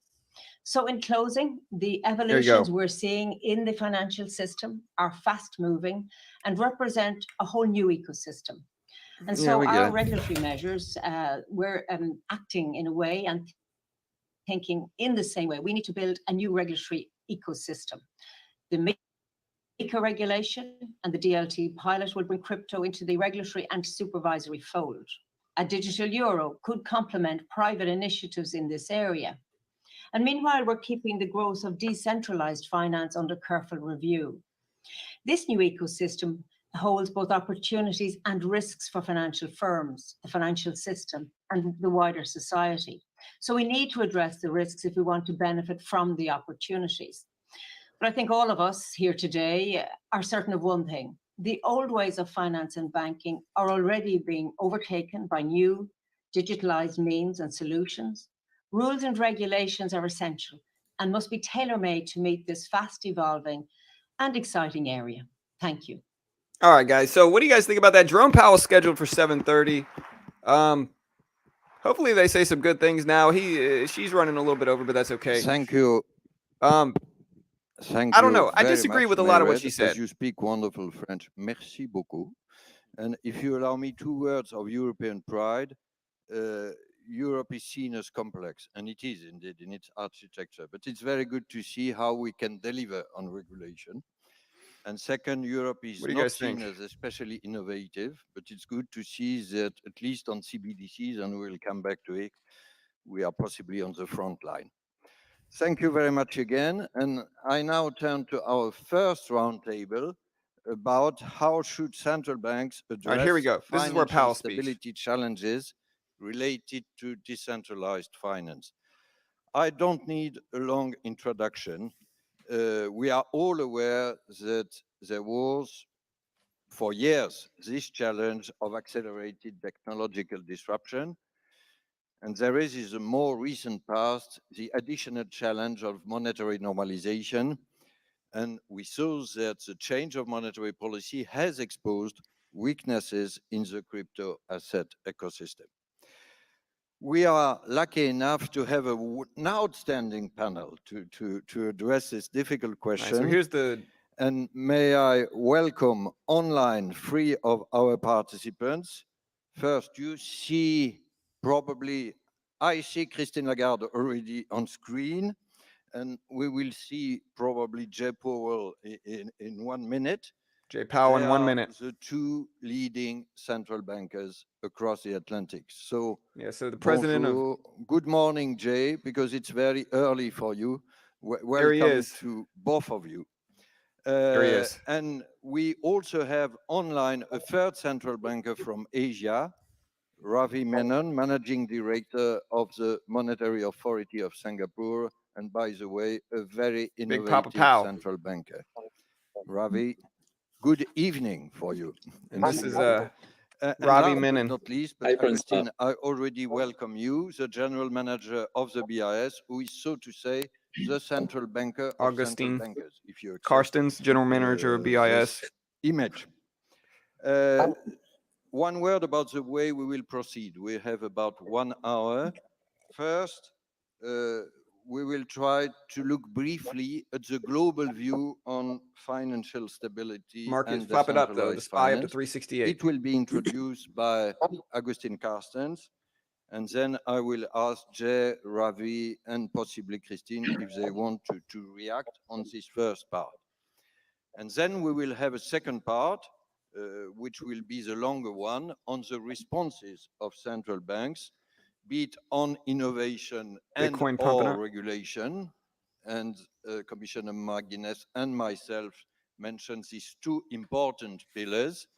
And it will start with Christine and then Jay presenting the European and then the American view on the issue. Agustin, if you agree, let us give in 5 minutes Say something the good, global Augustine. view on financial stability and decentralized finance. The global and we view. all know how accurate you can be on such a sensitive issue. The global view of tokenization and Thank digital you for finance. having me here. It's a real pleasure to be in this grand event prepared by the Bank to France and in this magnificent fora. This is a very timely discussion. Of course, we have been facing some circumstances recently that has put financial stability issues at the top of our mind. And in addition, we have seen very important developments in the field of DeFi. And as you said, we just witnessed a few months ago what you called the crypto winter. Crypto winter. The financial stability issues, of course, are very important, and we have to assess the impact of DeFi into financial stability. Let me start very briefly without going on too long. We started with crypto assets, cryptocurrencies, Bitcoin, generally speaking. Problem there, major volatility, instability, lack of stable pricing. Next iteration was stable coins, which tried to address the issue of instability of cryptocurrencies. And then based on using crypto stable coins, the idea has been to use different decentralized protocols and consensus mechanisms plus cryptography to further the application of digital assets to financial transactions. Therefore, DeFi has been created. I have to say it has been a quite unruly development. It has developed in a very, I would say, laissez-faire way. And and one of the big problems that DeFi has, as we know it today, is that it's basically the applications of some cryptocurrencies with some other financial transactions that are self-referential. They really are not tied to real life transactions or need. I mean, they facilitate borrowing, lending, and trading, but it's mostly only cryptocurrencies. And it is based on, so Market pumping, DeFi Bitcoin pumping. depends and exposes intermediaries to the traditional risks that traditional financial intermediation establishes, which is liquidity risk, counterparty risk, leverage, and so on and so forth. But they don't have the infrastructure to deal with that. Basically, the way they have dealt with is by collateralized arrangements. And that's why stable coins is the grease on the wheels in DeFi. But oftentimes, the collateralization is not effective. The governance of many of these DeFi transactions are not well established. And they depend to a large extent on exchange houses that do too many things at the same time without appropriate segregation of activities, accountability, and appropriate governance. This leads me to, I would say, the punchline of this initial intervention, and that is that DeFi has today many structural problems that in a way, what we have seen today was not hard to predict. I mean, it was, and we at the VIS in different documents established there are intrinsic weaknesses into the system that haven't been taken sufficiently, and therefore it's not surprising that we have seen some stability issues in that sector. This has been compounded by the movement of interest rates, but I won't say that the movements in interest rates has been an additional element, not a key element of the problems we're seeing in DeFi today. Now, that doesn't mean that the technology that is behind DeFi is not useful, that the ideas are not challenging, and challenging more in an intellectual way, that we need to think about it and that we should find ways to make good use of them. But what I see is that the development of DeFi is going in one direction, and what we all would like to see from a financial stability is going in another. Therefore, we need to close that gap. We need to work more together with the industry. We probably, I would say, to some extent, we should go slower because we're in a hurry. The problem when you go in a hurry without much reflection is that this leads to accidents, and this is exactly what we're seeing. So the financial stability issues, precise financial stability issues that concern me the most are the contact points between the DeFi world that is out there with the traditional systems.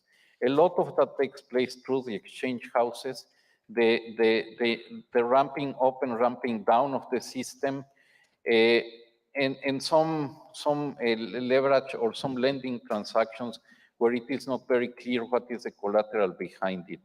I think that we need to address them. I need to address them, but so far I think it is contained. I would say that the huge challenge, and I finish with this, the huge challenge that we face is that DeFi and the crypto world is global and is borderless. And therefore, it requires huge amounts of coordination to bring this into an adequate regulatory perimeter that promises safety, but also allows for innovation. Thank you. CLIC, it's held in France, brother. This is in France. Stimulating introduction, I must say. Can I ask now our panelists to react? And perhaps also to come back to this issue of monetary normalization. Big Papa Powell. Your image or your feeling was perhaps that these are more structural forces which are playing, and that monetary normalization only played a minor role. I oversimplify in the recent problems of the crypto world. But Jay, if you are ready to start, you are Jay most Powell. welcome. Here he goes. And thank you again for Thank being you, with us Francois. in Paris. In Paris, you In cherish. Paris. I should Hey. stress it again. Yes, Here he goes. I'm sorry not to be able to join you, as you know, in person there today. So I would just begin by thanking you for inviting me to take part, and also by agreeing with what the take that Augustine articulated. To begin with your last question, I do think that the monetary policy normalization that we're seeing all over the world, all it did was simply reveal what we've long pointed out as significant structural issues in the DeFi ecosystem and conflict of interest. And all of those things have been revealed, in effect, as the tide has gone out. So I don't think that's a particularly important part of the question here. Really, the question is that within the DeFi ecosystem, there are these very significant structural issues around transparency, lack of transparency, and I think Augustine did a nice job talking about them. So the good news, I suppose, is that the interaction between, from a financial stability standpoint, the interaction between the DeFi ecosystem and the traditional banking system and traditional financial system is not that large at this point. So we were able to witness the DeFi winter, but it didn't have significant effects on the banking system and broader financial stability. And that's a good thing. And I think it demonstrates the weaknesses and the work that needs to be done around regulation carefully and thoughtfully, and gives us a little bit of time. That situation will not persist indefinitely. Ultimately, that's not a stable equilibrium, and we need to be very careful about, and I guess we'll get to this a little later, but we need to be very careful about how crypto activities are taken within the regulatory perimeter. In any case, wherever they take place, as Augustine pointed out, there's a real need for more appropriate regulation, so that as a DeFi expands and starts to touch more and more retail customers and that sort of thing, so that appropriate regulation is in place. Boom. Come back to regulation in our second part. What did Ravi, I say here? Can I ask you a brief reaction also on this financial stability issue? Yes. Well, thank you, Francois. This is Ravi Menon, the Monetary thanks for Authority the of invitation to Singapore, participate Managing in Director. this, and greetings to my colleagues, Augustine, Christine, Jay. Good to see you. I generally agree with what Augustine and Jay have said. Let me add a couple of nuances. I would say it will be useful to distinguish the various components of what we call the crypto ecosystem.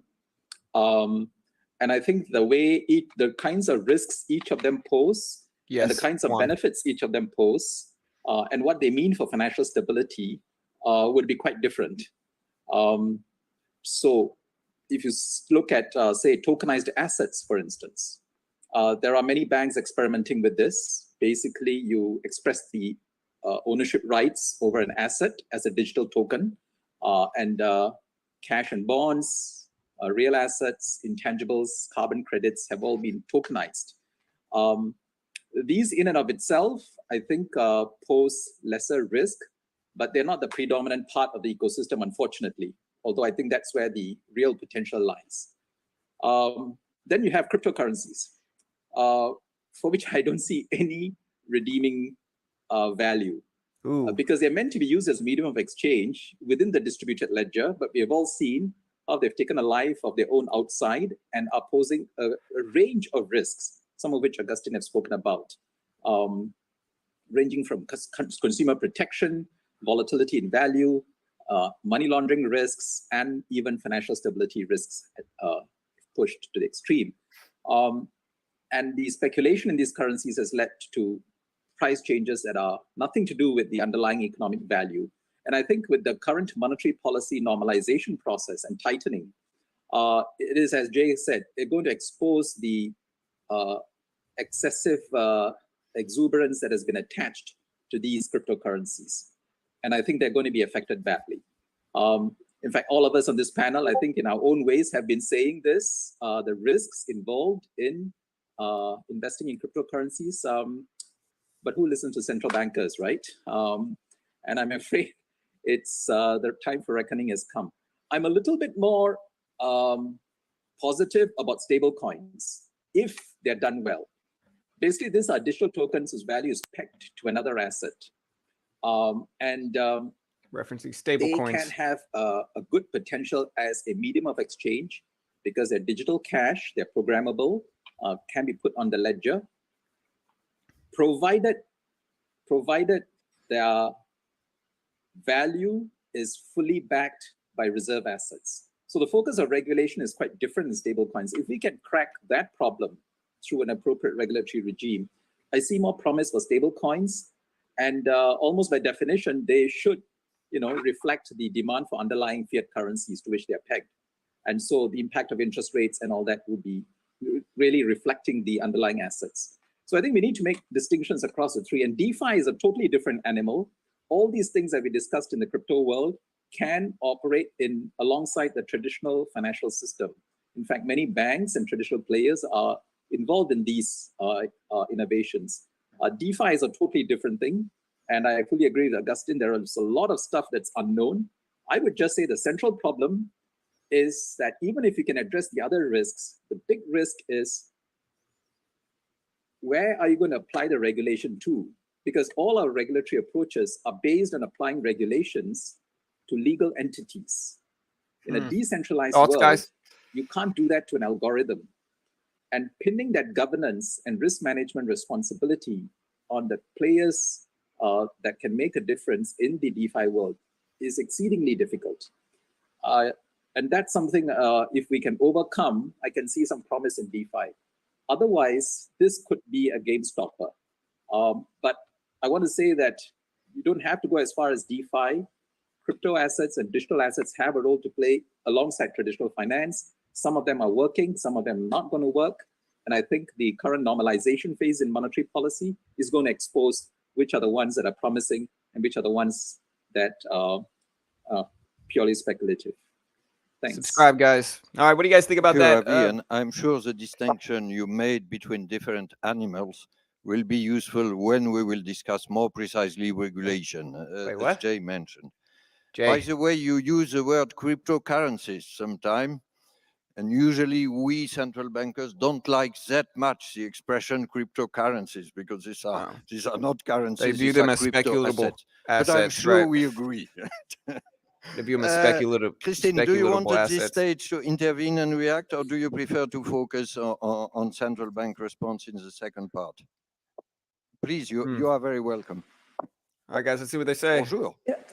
Thank you so much. There's Jay Powell. François, and thank you so much for having Market's us. bouncing. And I think it's very fitting, actually, that we discuss this enigmatic phenomenon that took the world in such a stormy way, right in the middle of the museum in the world that keeps probably the most enigmatic painting, Mona Lisa.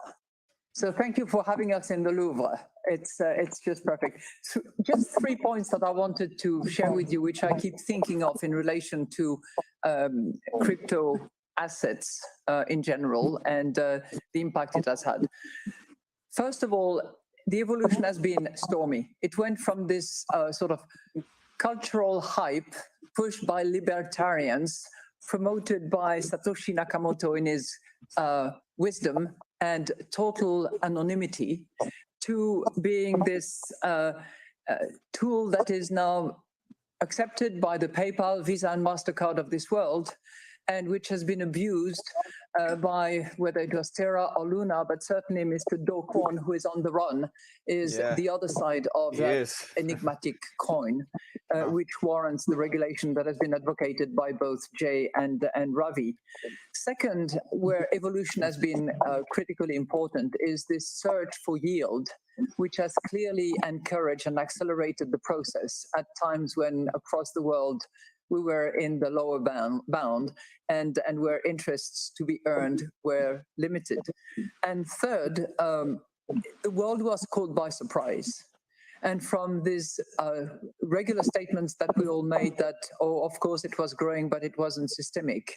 Well, we are now at a stage where, you know, between 10 and 15% of Europeans and Americans actually have invested in cryptos in 21. And where clearly regulators, consumer protection agencies, supervisors are now really attentive to developments. So those are three interesting aspects: this cultural evolution, the search for yield, and the world caught by surprise that I associate with the development of cryptos, that I will go into further details in the second part of this session. François. Again, this Thank is you. Christine Lagarde, the president of ECB. Very much to the four of you. By the way, a technical remark, there was some echo. I wonder if each there's of a you little bit can of be one. on mute when you don't speak, but we could hear quite well. So we come Subscribe, to the guys. second part about the responses by central banks to this landscape you presented to us, Agustin. Obviously, it calls into question an almost philosophical point, the relation along history between public and private money. Sub to our And crypto as channel, guys. all of you right here. have said, it's a question of combining regulation and or innovation in our responses. So as I said, I suggest that our two prominent central bankers across the Atlantic, first Christine and then Jay, focus on their view on the topic.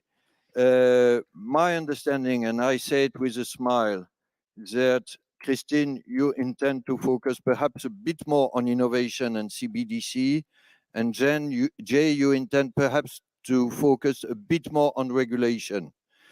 Perhaps people would have expected the US central banker to focus on innovation and the European one to focus on regulation, but at least it shows you Yes, that we Peter. are all on the same page of combining both.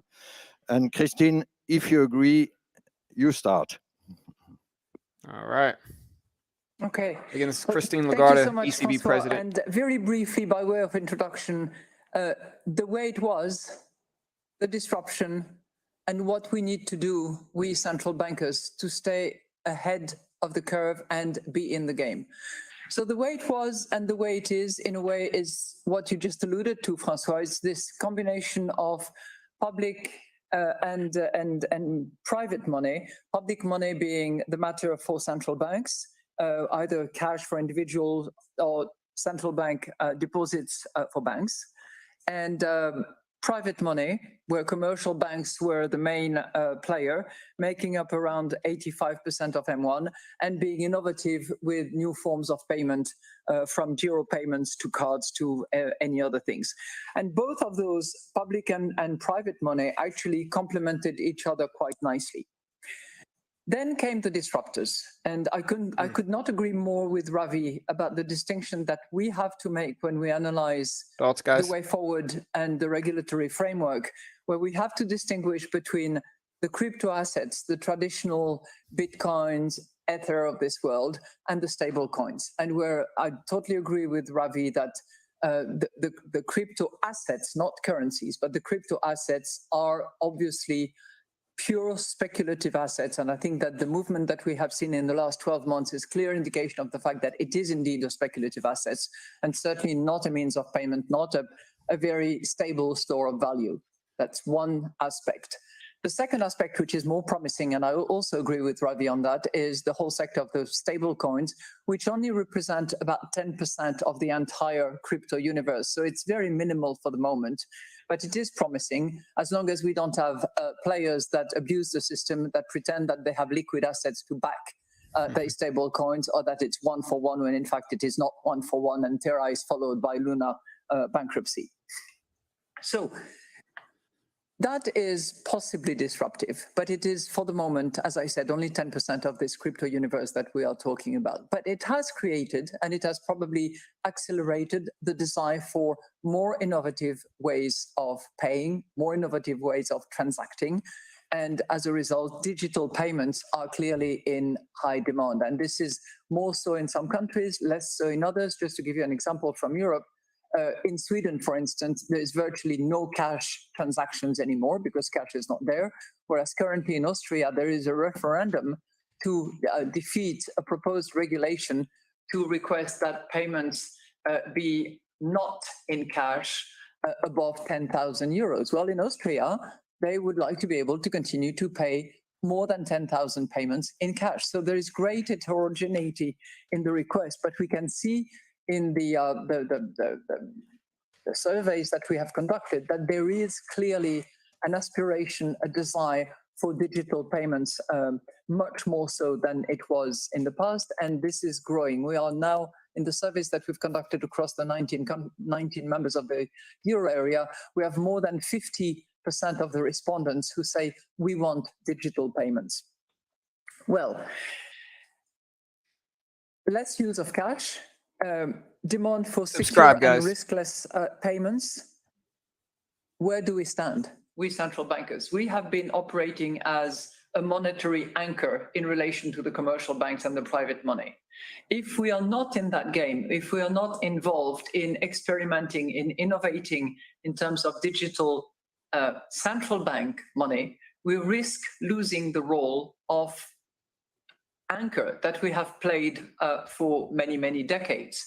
And we have historical examples of period where the central bank monetary anchor was not there, and that precipitated crisis after crisis. That certainly was the case at the time of the free banking in the 19th century. Do we want to go back to those days? Probably not. I would say certainly not from our vantage point, as a result of which we have to respond to the demand for those digital payments in order to maintain the role of anchor that we have been playing regularly.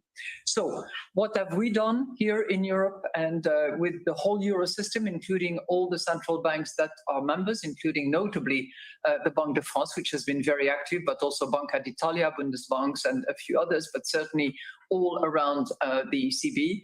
We have decided early on to start experimenting discreetly and try to understand the concept, the preferences, the media that could be used, and the characteristics that should be presented by the digital euro, as we call it. We're not the only one. Back when I started as president of the ECB, there were about 30 central banks that were looking at it. As we speak now, and I have nothing to do with it, the BIS, I think, has done an inventory of who is doing what in the zoo, and there's more than 100 central banks that are currently looking at CBDCs and exploring what characteristics central bank digital it should currencies. have. So for us, it's the digital euro project. We will decide in about a year's time whether we actually move into a additional phase and prepare the post-prototype phase. We are now currently in the prototype phase, and we're certainly not ahead of the game because PBOC in China is ahead of us and a few others, but we are not doing badly in terms of timetable, and we are sticking to it. What I would like to do, Francois, is just very briefly go through the characteristics that we see as important. All right. First of all, it has to be a convenient medium of exchange, that it becomes part of everyday's life for the Europeans. Number two, and why is that? Because customers, Europeans who have been surveyed, have indicated that they want to be able to pay anywhere and expect instant, easy, and contactless payment, especially person-to-person payments. Second, it has to be a success. It is not a venture that you can go lukewarm. You have to be 100% sure that it will actually work. You cannot fail on that one. There are pitfalls, obviously, and if a digital euro is overused, for instance, as a form of investment, it could crowd out commercial bank deposits and affect credit intermediation in the economy. So while we talk about DeFi, which is disintermediation essentially, and finance determined by protocol, the way we are thinking about it includes actually intermediaries and makes sure that commercial banks are part of the system.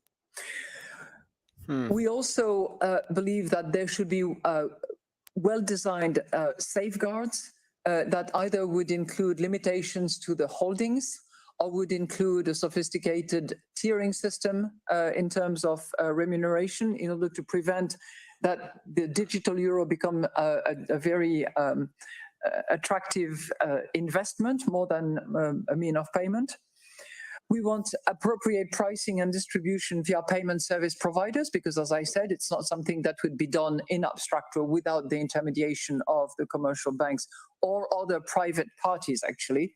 But certainly the pricing should be right.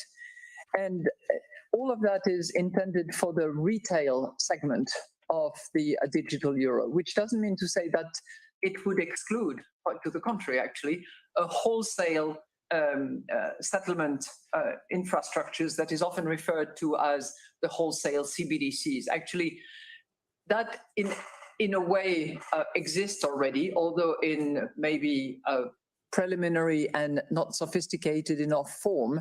But certainly the wholesale CBDC must be explored, must be part and parcel of the overall system. And I know this is something that, Francois, you feel strongly about, as I do. And the settlement infrastructure on which we operate, which has a dimension of digital about it, needs to be significantly upgraded and needs to be made more digital than it is at the moment. And in that respect, if the counterparties, if the commercial banks with which we operate expect distributed ledger technology to be part of the improved infrastructure payment, then we should certainly be open to it and be prepared to endorse the digital ledger technology as part of this improved infrastructure mechanism. So well advanced on our way and moving into, as I said, prototype phase that would precede the decision by the Governing Council to effectively move ahead with the project. Powell should speak next, guys. What do you guys think about that? Central bank digital currencies. Let me know in chat. Also subscribe. In such an open and clear way, your thoughts and questions on CBDC, including how to work with intermediaries. I'm sure it's of great interest for the participants in the conference. Jay, can I now turn to you? All right, here's Jay and Powell. You insisted rightly on the importance of regulation. I know that the Fed's research and reflection on stable coins, for instance, is of utmost interest. Jay, I only add that I cannot resist the temptation to invite you at the end, if you are ready, to say some words about CBDC, also seen from the other side of the Atlantic. Yeah, but CBDC, up to you. central bank digital currencies. Here's Jay Powell. Thank you, Francois. And you've also given me a perfect opportunity to point out that we have a long and proud history, actually, on working alongside the private sector in support of responsible innovation that encourages efficiency, lowers costs, and brings better products to the public. We do favor responsible innovation, including in crypto-related services or products. I think back to the times when checks kind of became obsolete in a lot of ways, and we were very much in the middle of fostering that transition. The Fed is also roughly a year away from rolling out FedNow, which is an instant payment system that will make instant real-time payments available to the public through their banks. So the whole point of regulation, of course, is to create a level playing field that will allow us to reap the benefits of true innovation while avoiding the pitfalls of regulatory evasion. So turning to regulation, I guess I'll make a couple of higher level points about the regulatory challenge that we all face, and then talk a little bit more about stable coins, which I agree are to be thought of as quite different from unbacked crypto assets. So I guess the fundamental principle for all of us, I guess, is same risk, same regulation. Some of these crypto activities resemble traditional financial activities. And they need that. They need same risk, same regulation wherever they take place. There are also some novel activities, though, genuinely novel, that are really a paradigm shift. For example, replacing intermediaries with smart contracts or decentralized governance and control structures. And so these novel structures create potential new risks. And I think we have a lot of work to do on that. We've got a lot of work to do across both the more traditional looking parts of DeFi, but especially for the novel aspects of it. An example would be unhosted wallets, for example, which allow users to custody their own crypto assets. However, they can also be used to evade sanctions or engage in money laundering. And there are other novel aspects of it that are quite challenging. not least, as I guess two of my colleagues have pointed out, the fact that this is a borderless world, and just we look to regulate an entity, and as I think Ravi pointed out, if that entity is an algorithm, how do we do that? So there's a lot of work and a lot of thinking to do to determine what practices are acceptable, which ones are flawed and predatory, what can be done to address these problems. This is new technology. It certainly has the possibility to bring improvements and efficiencies to the financial system. We've got to realize, though, that in some cases, these apparent efficiencies are really superficial in the sense that the cost saving comes from ignoring risks or failing to maintain appropriate levels of assets to Markets and liquidity bouncing. to deal with those risks in good Crypto time and testing bad, highs. and from complying with laws. So those are some higher level points. On stable coins in particular, so as I think others have pointed out, most of the usage of stable coins now is on the crypto platforms. In effect, stable coins are a money-like asset that is used to settle transactions on DeFi platforms.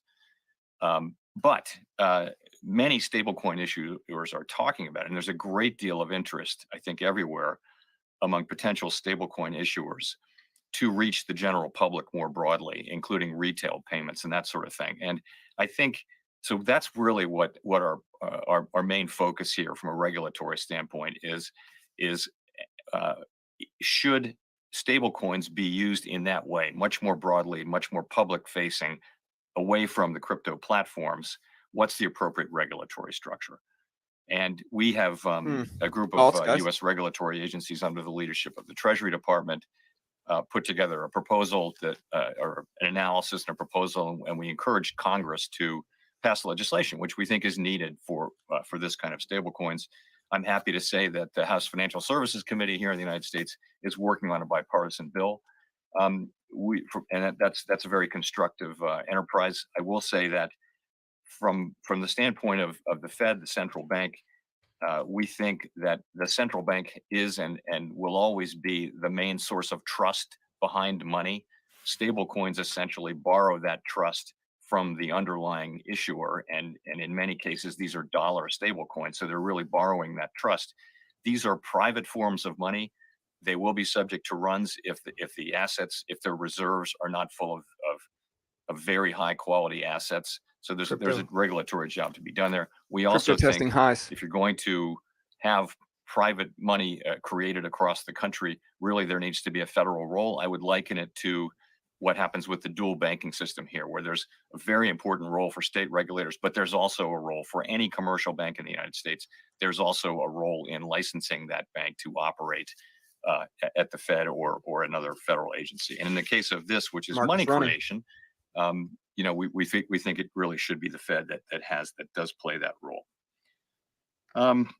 So that's our principal focus now, I would say. Turning to your question, so cash is not disappearing here in the United States. We still use cash quite a lot. It is declining, not in absolute terms, but compared to non-cash payments, it's declining.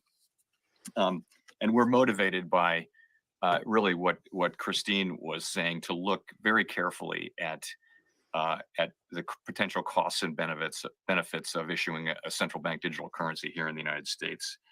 So we agree that the central bank has always provided the stable, trusted anchor for the currency. That's really perhaps our most fundamental role as central banks, one of the most fundamental roles anyway.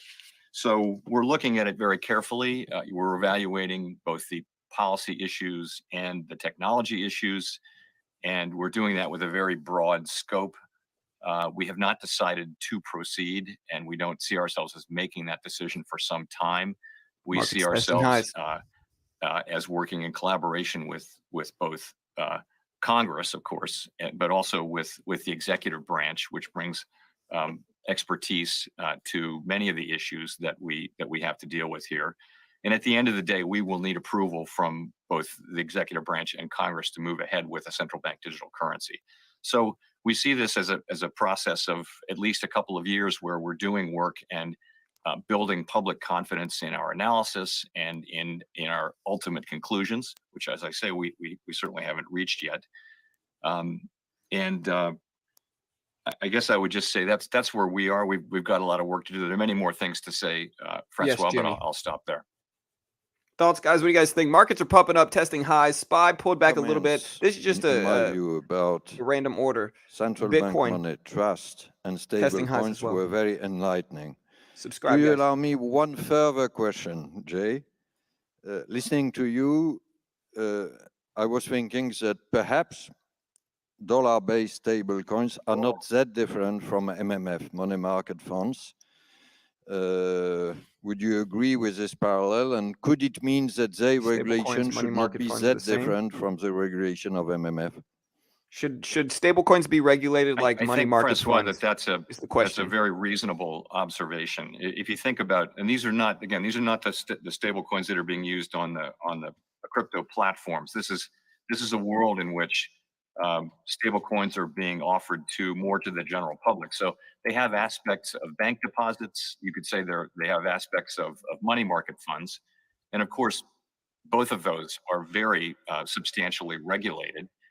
And appropriately so, because the general public will look at, I think we know from our experience over time, they'll look at a form of private money like that, and they'll assume that it's money, that it's money good, that it has the central bank's backing, or something like that, so that they can trust it.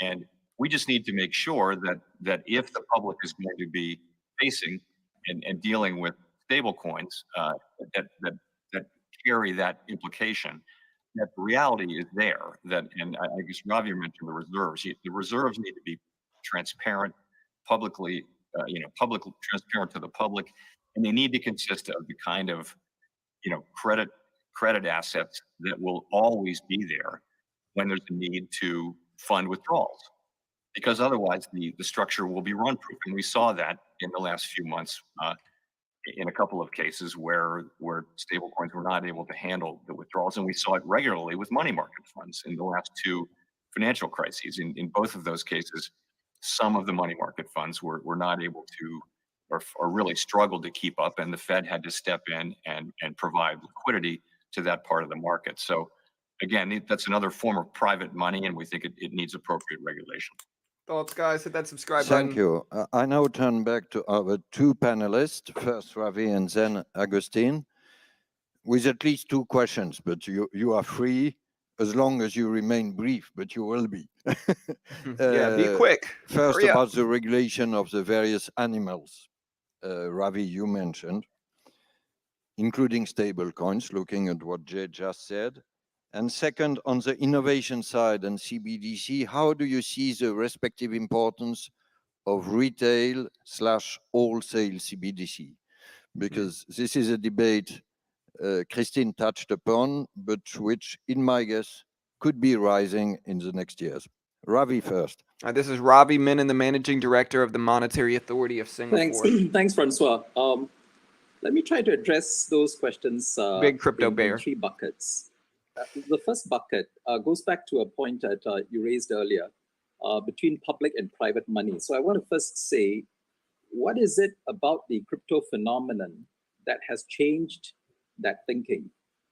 I mean, right now, most of our money is private money. It's called commercial bank deposits.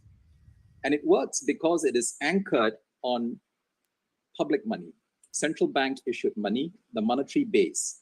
And there are a few things that give this confidence and anchorage.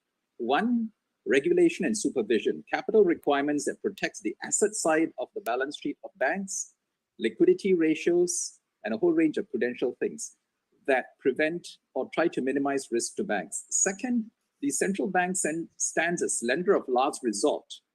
That is what gives public, private money or bank deposits confidence. Third, deposit insurance. It covers most bank deposits up to a high level. So this is the anchorage that we currently have that allows private money to flourish and people have confidence. What is lacking here? This money is not programmable. This money cannot be put on a distributed ledger to carry out some of the use cases that Christine spoke about, particularly cross-border payment and settlement. You can't have atomic settlement or the mutual exchange of two assets in real time with existing platforms. You need a distributed ledger. You need money that is programmable. That's why there's demand for crypto or digital cash. Now, then there are 4 contenders for digital cash. First, the CBDCs, which you raised. Central bank itself issues the digital cash. Second, you have stable coins. Private sector issues digital cash, but is pegged to a fiat currency. And our role is to make sure that peg is solid. Third is tokenized deposits. We haven't spoken about it. Existing bank deposits, a part of it could be tokenized and put on the ledger to carry out all these use cases and benefits. And the same protection that the banks have will apply to these in theory, at least. And that's something we regulators need to think about. All right, so it looks like they lost. This is what They about lost them. tokenization. Oh no! Perhaps if you agree, Augustine, could you take the floor? Of the And central bank.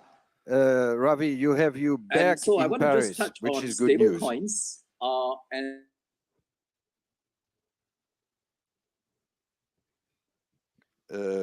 I ask the technicians to try to settle the issue, and Augustine, if you are ready to react on this Okay, I'm not gonna question. say it's a of good public. thing, but global footprint. Can we have a call with Singapore and check how it works? Ravi, we will come back to you And if you- you can listen to me, because we have a slight technical problem. Augustine will intervene and you will be Okay. back. All right, so Okay? we've got Okay. Chris.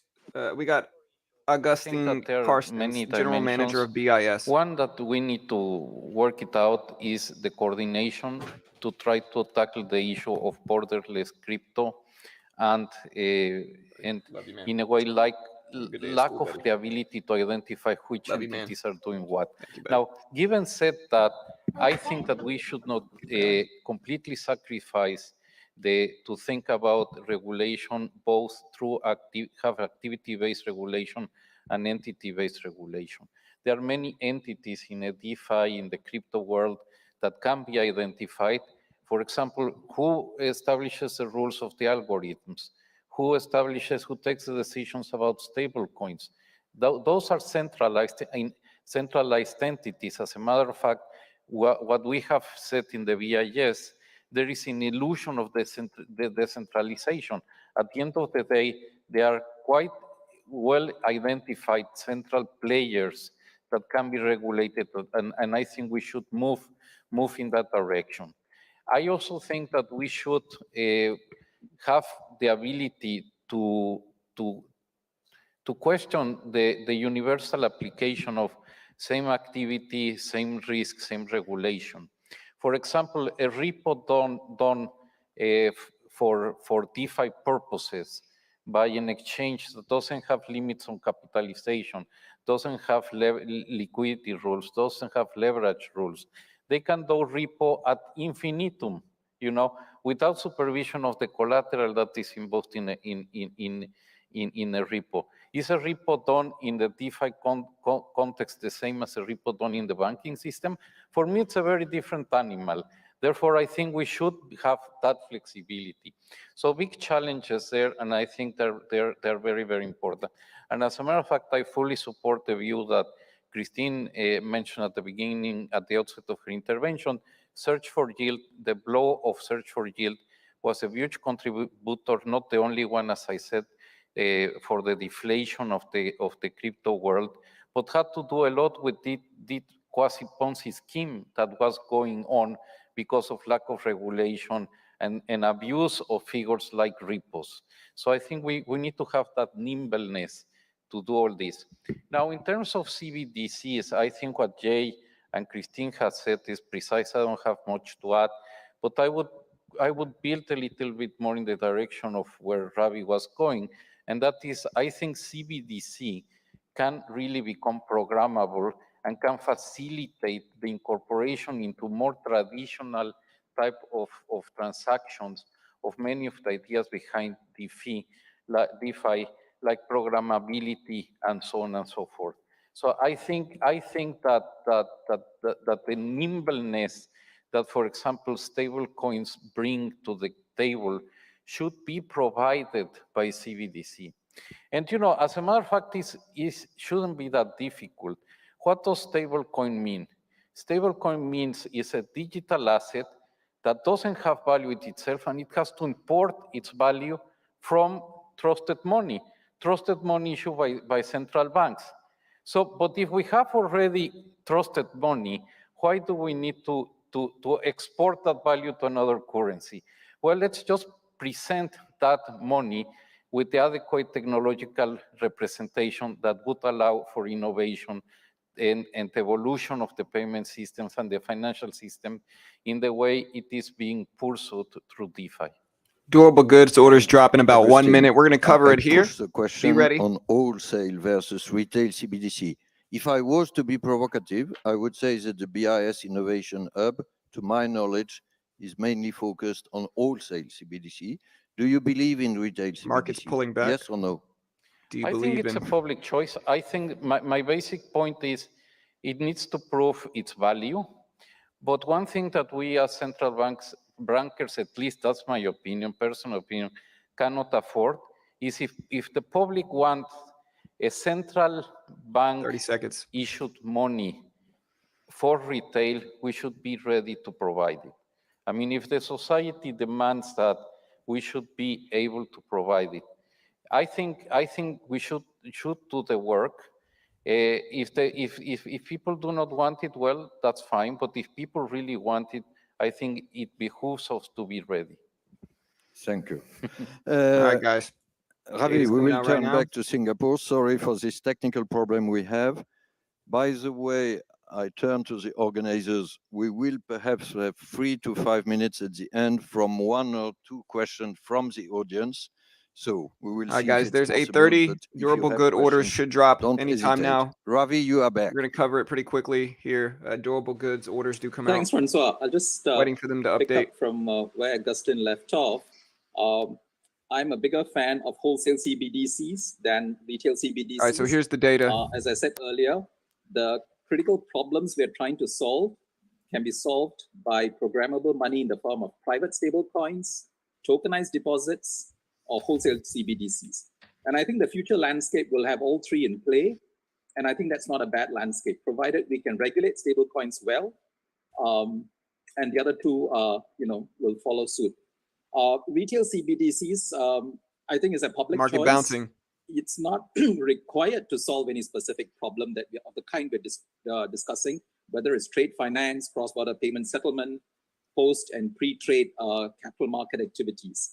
You don't need retail CBDC for that. Wholesale CBDC, stable coins, and tokenized deposits can do it. So retail CBDC is a separate choice. I think it's a political economy choice and a public choice. A quick word on stablecoin regulation, which I think is where the crux of our focus ought to be. And Jay has highlighted the things that we're doing at the international community level. I think there are 3 issues we need to pay close attention. Jurisdictional differences in stablecoin regulation, I think, can be very challenging. The thing is this, the same stablecoin can be issued by several entities across multiple jurisdictions. So the same coin issued in the US and issued in Singapore could be subject to different standards. And this is not, and so we do need regulatory alignment, and this is something the international community is focused on. Thoughts, guys? Then there are the decentralized governance issues with stable coins that rely on algorithms. This is a huge problem, and we discussed that earlier on. And then third, there is systemic risks. Now, we say that stable coins are backed by low-risk assets. Now, if they're fully backed by low-risk, high-quality assets, they can pose concentration risks. In times of stress, multiple stablecoin issuers can concurrently suffer from mass redemptions, leading to a fire sale of underlying financial assets, because these are a limited class of financial assets, which we regulators would deem as low risk and high quality. So I think this is one risk we need to look at. So, but these are solvable problems, unlike the DeFi problems, which are almost conceptually difficult at this point in terms of regulatory technology to try to solve. I'll stop here. Thanks. Thank All right, you very guys. much. I Durable just good check orders. whether Christine or Jay would want be to seen have right a short underneath me. reaction to what Agustin or Ravi said. Up to you. No? Up to you. Okay. Subscribe, Then guys. Hit the if we subscribe can button. have Free a trading light content. on the audience and see whether there are some questions. I think they're going to do a Q&A right now, and then this should be over pretty soon. After that, Q&A pretty soon. I say it for our free online panelists. We have a wonderful audience in Le Louvre, about 400 participants, but I'm just checking. No question?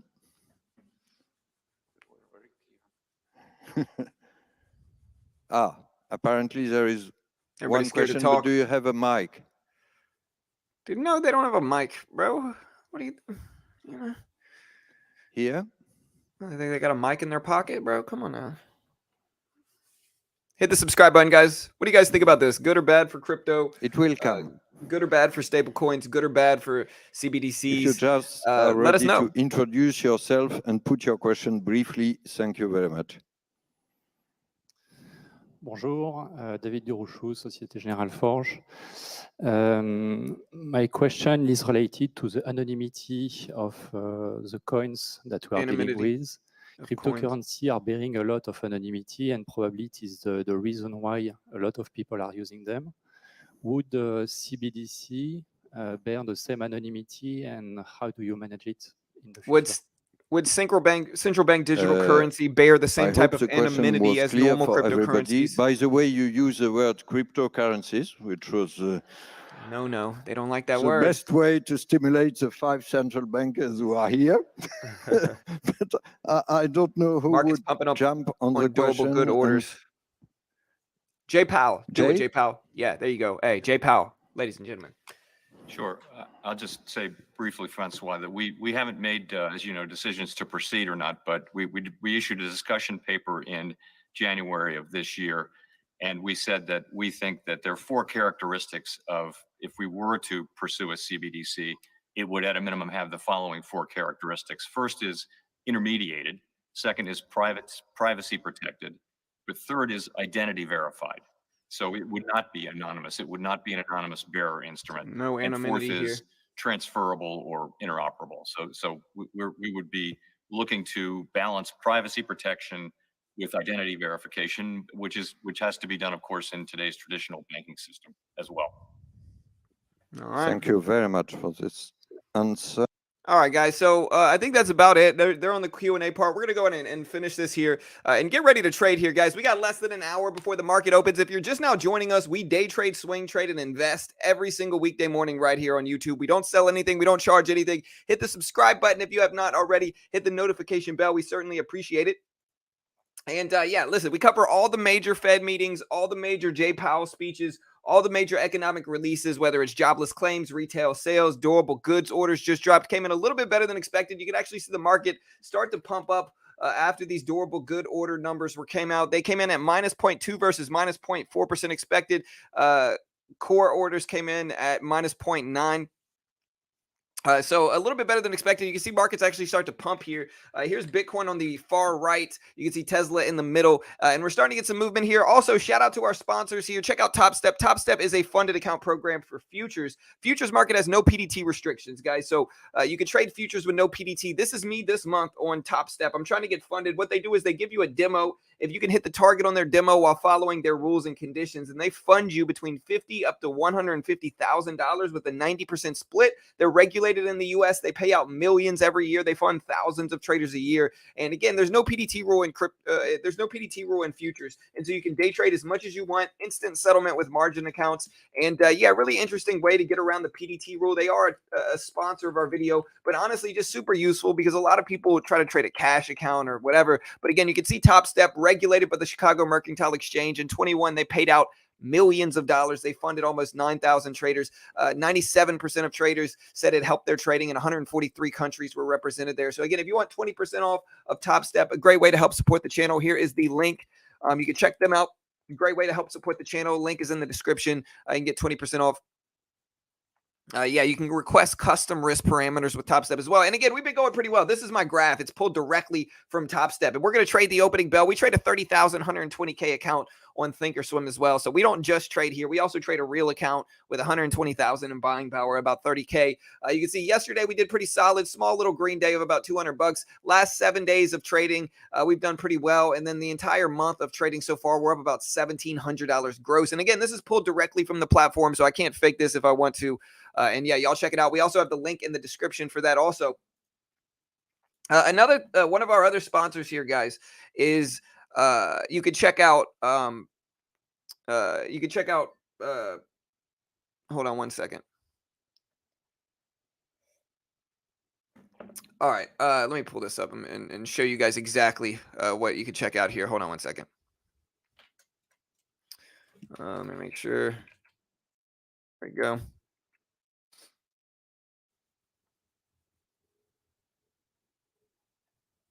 Yeah, give me one second. We have one other sponsor, which is honestly a really dope sponsor. I want to show you this. It's on TradingView, and it is kind of related to crypto. You can see Tesla moving up really nicely here as well. We do have Jerome Powell speaking again tomorrow, team. So we do have Jay Powell speaking again tomorrow. And again, we cover all the major economic releases, all the big stuff that goes on. We cover it. What did you guys think about that? Did you guys think this was good, bad for cryptocurrency as a whole? You can see Bitcoin on the right. We tested highs for a split second before kind of pulling back down some. And so we still got some ways to go.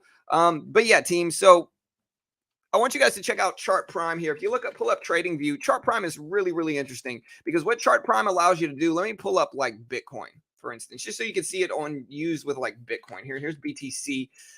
We could pull up Bitcoin. Let's look at Bitcoin US dollar. It's probably the best way to do it, right? Here's Bitcoin USD. What Chart Prime allows you to do right now, I have their candlestick patterns. So this tells me kind of bull and bear signals with candlesticks. And this is an automatic software that pulls up different chart patterns. I can see like flag patterns. This is a 5-minute chart. You can see it tells me where to buy or sell. And it kind of gives you, and of course, I can't guarantee it's going to work, but you can see here, just let's zoom in for this one real quick. Look, it said bear signal here, and then look at the big drop that came from it. It gave you the bull signal here, and then there's the big bounce, a bear signal here, there's the drop. And so it's not perfectly accurate, but it kind of gives you some symbols. And when I'm trading scalping strategies as I do, this is one of the easiest ways I can find some type of momentum patterns here. You know, I use a lot of candlestick patterns short term, and you can see it gives you a bear signal, allows you to drop. And technical analysis is one of the most important things. It's actually really cheap as well. It hooks up to TradingView. And so just a really useful software. They are a sponsor of my video as well. But just like I said, really, really useful in terms of identifying patterns and trades here. So if you want to check them out, I will post this link in chat. You can also find the link to Chart Prime in the description. Again, you can get 20% off by using my link. And again, there's not just this here. I can put up, like, just to give you an example here, I can pull up chart patterns. And so it'll show different chart patterns here. If I zoom out, it'll give me like buy and sell signals. We have chart patterns. Let me put up a 5-minute chart is probably the best way to do it. It'll start to show me flag patterns. Like, look, here's a flag pattern, then it's identified for me. And so again, just really, really useful. Again, stick it around. We are going to be trading the opening bell here. There's the link for Chart Prime in the chat right there if you want to check it out. You can also find it in the description. Catching back up, we're going to add some music back to the stream here. You should be able to hear it. So FTX wins the Voyager bid. Interesting. I know they've been battling that out today. So Jerome Powell just spoke. He did he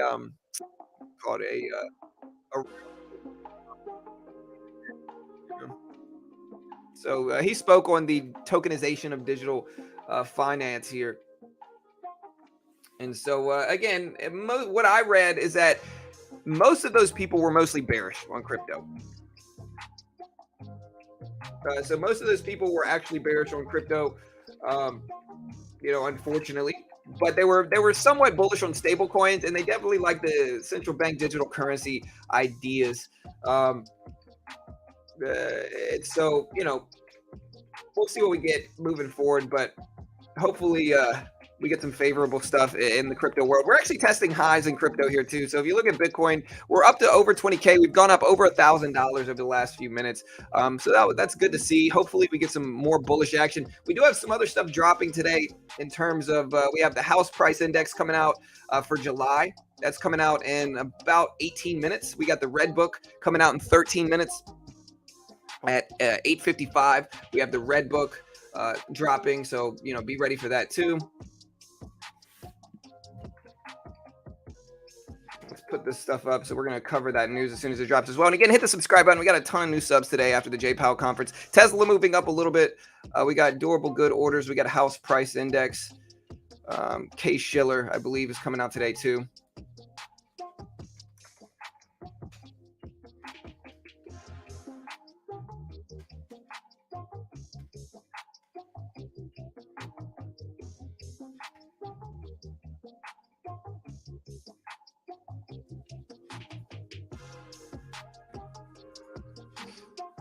Thanks for streaming. Yeah, all good. And again, stick around, guys. We're going to be covering day trading, swing trading, and investing at the opening bell, as we always do here, right here at Beginner Trading. So we're going to be streaming the opening bell live.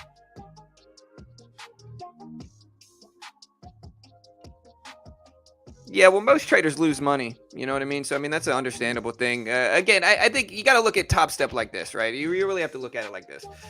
Top Step, most people are going to fail, and understandably so. It's not easy to get funded. You know what I mean? It's not easy to get funded, and that's not a reasonable expectation. A large majority of traders lose, right? And so most people aren't going to be able to get funded because most traders aren't profitable traders, to be real. But I think when you look at it, you got to have reasonable expectations for it. I think when you look at it like this, okay, most traders fail, but even if you've never traded futures and you want to get started, a lot of people don't understand, like, the futures market has no PDT rule. If you look at the SPY on the left, which is something I day trade a ton, and then you look at the E-mini, this is the same price action. You can see it here, down, up, down, up, down, up, down, up. So it's the same price action. And you can trade this middle one here in the futures market with zero PDT rule, no PDT restrictions. You can day trade, short it, all that good stuff, right?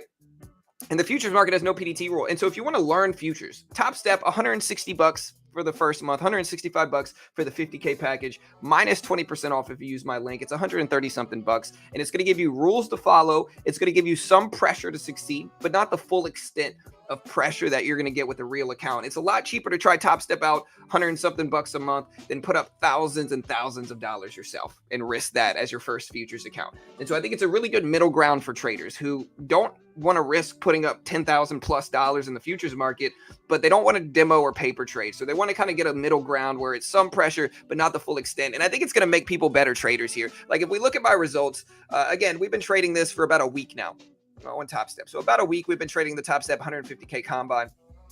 And again, I am sponsored by Top Step, just to put this into perspective. So I'm certainly biased in their favor. But again, my time on Top Step has gone great. We're winning 75% of days. We've completed 8 days. We're up about $1,300. And so we're trying to get to the 9K level.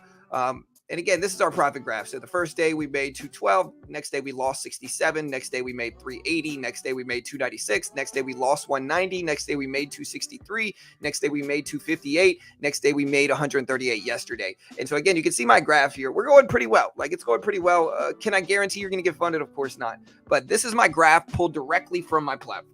And honestly, this gives me confidence in my trading, regardless of whether I get funded on Top Step. This gives me confidence. This is my week last 7 days. We're up about $1,000 gross. And so this is my month so far on Top Step here. So it's going really well. And again, this is teaching me to be a better trader. I have to follow rules now. If we look at this here, we have this trader ID, or this trader IQ section, which gives me rules here. And I've set these rules myself, right? So my rules for myself, and of course, I can't tell you what your rules are going to be. My personal daily loss limit is $1,200. My max number of trades per day are 40. My max losing streak is 4 trades, right? And these are reasonable rules that are going to help my trading here. And so again, we follow these rules every day except for the first day. You can see every day we have followed every one of these rules. And again, you can see here, we're up about 1,300. And so it's going pretty well. And again, we don't just trade the futures market. Like, we also trade stocks. We trade Thinkorswim. We have a 30,000, 120K buying power account that's past the PDT rule already. Most of the time I would just buy the SPY or buy the Q directly. I don't need to get funded on Top Step, to be honest, because I trade a large enough account to where I can get around the PDT rule, and I have in my account. But I still think it's going to make me a better trader,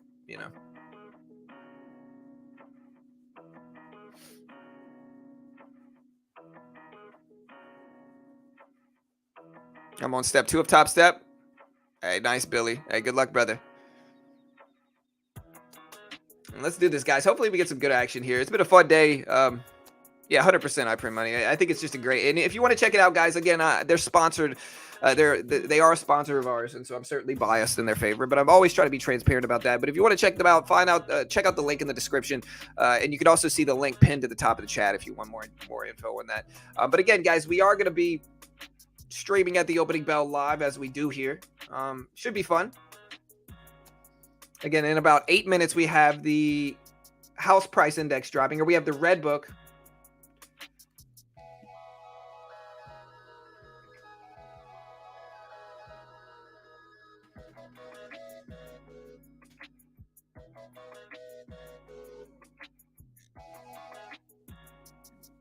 Hey, what's up, Billy?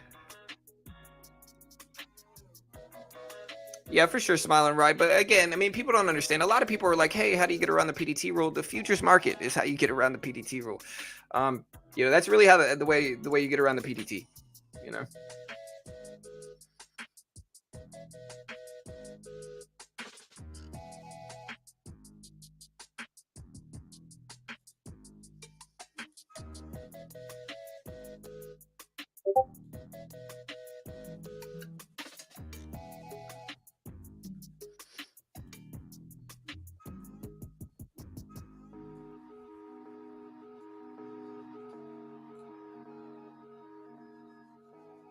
All right, guys. So yeah, now that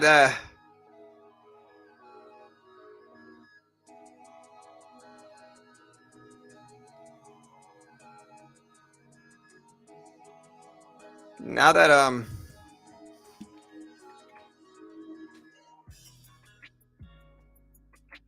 that the J Powell conference is over with, hopefully we get some cool stuff happening now. I'm just hoping we get some volatility that plays out from it.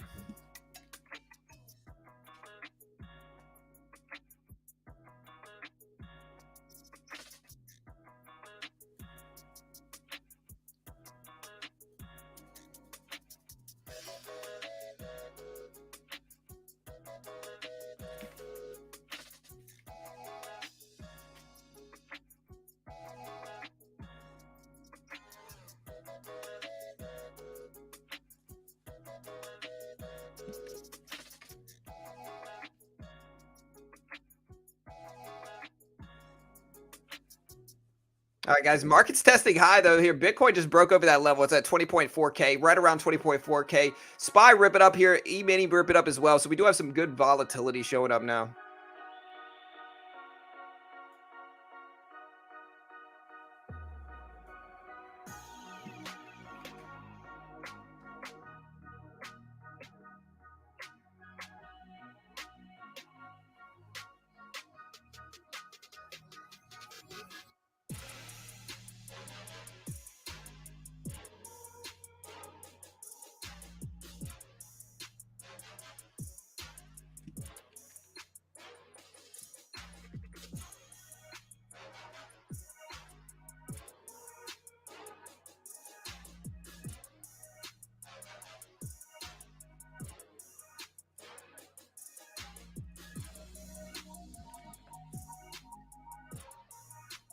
All right, guys, so let's see if the market holds now. Again, we still got some time. Red Book and Case Shiller numbers coming out today. House price index.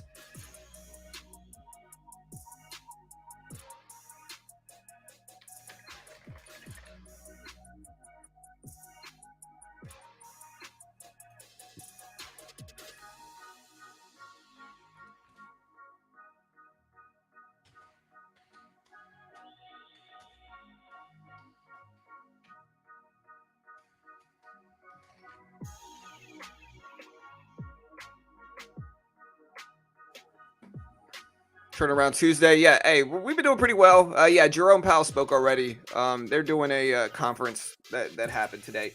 Also, guys, y'all do me a favor here. Y'all do me a favor here and hit the subscribe button on our crypto channel. We are so close, guys, so close to hitting 1,000 subscribers. We literally need 25 subs on our crypto channel to hit 1,000 subscribers. Sub to BT Crypto. I believe we are going to be doing a stream today as well. There's the crypto link. We consider it a favor if you guys hit that sub button on BT Crypto. There is the link. Check it out. Give it a subscribe in chat. We certainly appreciate it. Help us hit that 1,000 subscriber level. We're so close, man. We're so close. We're going to be doing a stream today. I think we'll probably break it then. But all right, guys. So we do have the Red Book house price index. We got Redbook.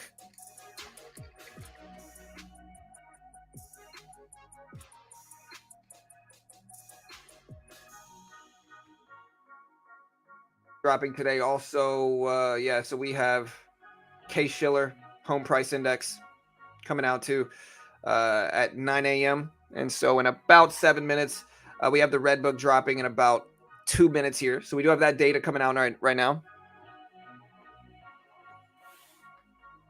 Also, y'all could check out our Discord. We do have our Discord there. So y'all give that a follow as well if you haven't already. We appreciate everybody here. Hey, 18 more subs on BT Crypto. We will definitely hit that today. And we are going to be doing a crypto show today, covering everything. So y'all be ready. Yeah, Tesla getting a rip here. What Pawn's telling me is Tesla's ripping up to 284. So just huge move on Tesla here. Does anybody know why? Like why Tesla is ripping up this much?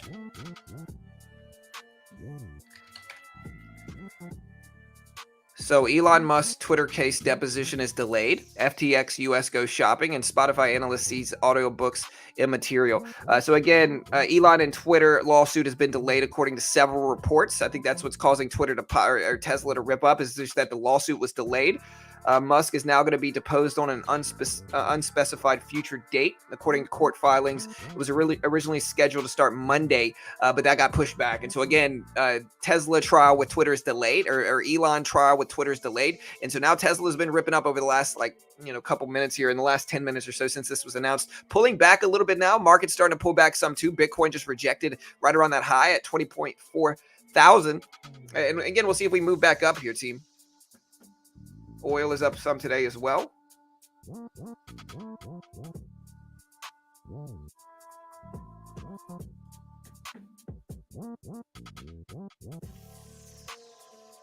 Where did my thumbnail thing go, man? All right, we're gonna have to change this.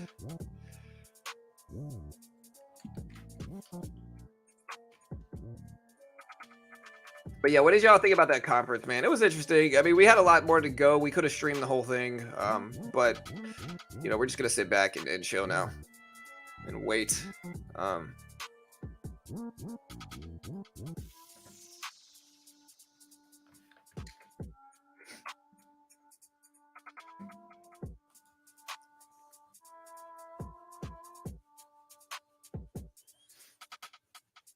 Never know about the crypto channel. All right, thank you, Stons. We appreciate you. Thank you, brother. It's a big company. They get granted a patent like every other day. Most are not useful. I'm too busy doing billionaire stuff. Yeah, I mean, again, I don't know how good it is for crypto or not. Again, we do have this data coming out.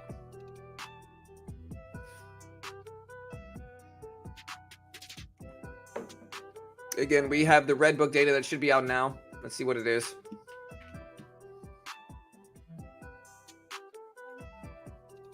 Again, waiting on the Redbook data to drop here. It should be out right around now. And again, guys, we're trying to cover all the major economic data here. So the Redbook came out at 11% year over year. 11% year over year for Redbook.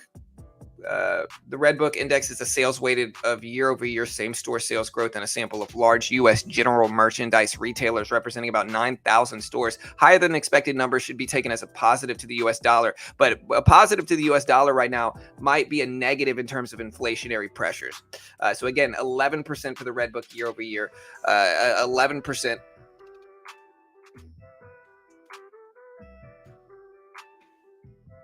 That data is out. U.S. Redbook, 11% year over year. Yeah, we're trying to change the thumbnail. Like I said, guys, we already covered the conference. We did cover the conference. It's over now. So the thumbnail is just a leftover from conference that we covered here.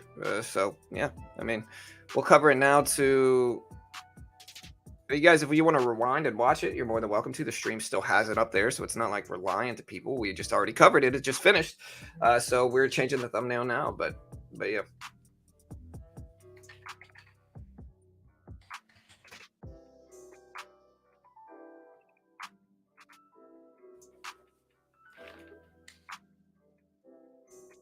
And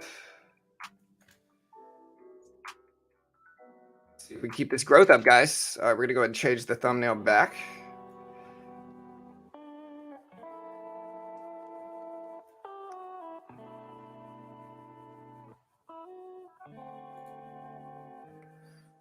All right, there we go. Markets started to dip here with this Redbook data here. Again, we have more data on the Case Shiller Home Index dropping in about 3 minutes, guys. 3 minutes for the Case Shiller Home Index. Yeah.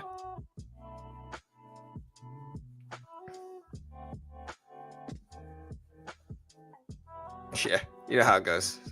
Some people on the internet just wait to criticize, and that's all good. You know, it happens, man. Of course, we're going to promote our crypto channel and sponsors. That was the first time we had promoted a sponsor. And how long have we been streaming so far?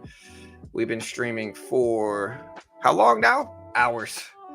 So yeah, we have been streaming for 3 hours right now. Longer than that, actually. So yeah, we have been streaming for 3 hours. That was the first time we had promoted any sponsors, any affiliate stuff. You know what I mean? In 3 hours. So I mean, if y'all are upset that if y'all are upset we did 2 plugs in 3 hours on a free day trading channel or a free trading channel where we give people free fundamental data. We don't charge for content whatsoever. We just kind of put everything out there for free. You know, some people are just desperate to criticize, and it's all good. Love to you guys. Hey, cheers to you guys. It'll be okay. Market dipping down here again. Redbook was higher than expected, which again might be worse for inflationary pressures. SPY down to 368. Tesla dipping down after the Twitter trial was delayed. And we do have Bitcoin up there at 20.3 thousand, 20.3K right now. We do have the Case Shiller data coming out soon too. So y'all be ready for this.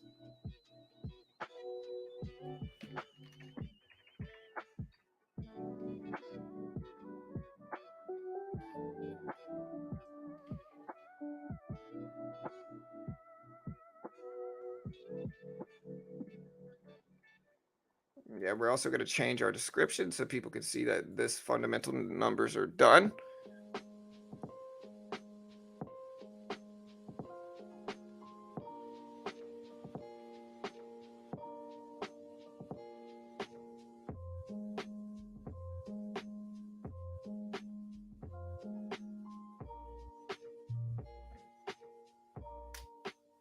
Yeah, so it's 11% for the Redbook data. Again, 11% year over year. You can see the data drop right here. So we just covered that. Again, the house price index just dropped as well. That is showing the house price index came in at 13.9% year over year. The house price index is a broad measure of the movement of single-family house prices with mortgage backed by Fannie Mae and Freddie Mac. A report helps to analyze the strength of the U.S. housing market. So a higher reading is generally supportive of the U.S. dollar, which is currently we came in for the house price index at 13.9%, 13.9% for the U.S. house price index. Let's look at the expectational numbers as well here. So the U.S. Redbook came in 11%. U.S. monthly home price came in at minus 0.6%. So monthly home prices are down. We're going to put all this data on screen real quick right here. And y'all bear with me. I'm going to put all this data up on the screen so you guys can see all the house price index movements.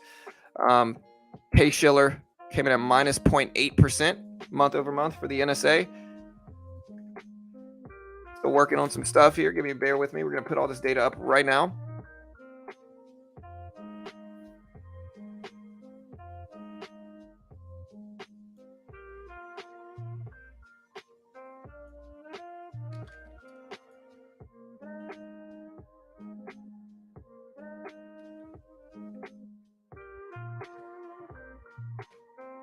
U.S. monthly house pricing.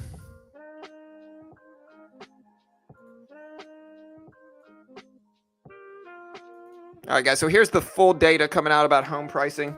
Got a little bit more here that we'll include on the chat, but that's the full data for home pricing right now.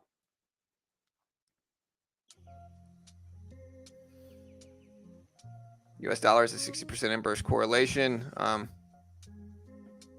So the speech is done already. So the speech already started, guys. The speech is over at this point in time. Jerome Powell already did his roundtable speech on the digitalization of, on the tokenization of finance.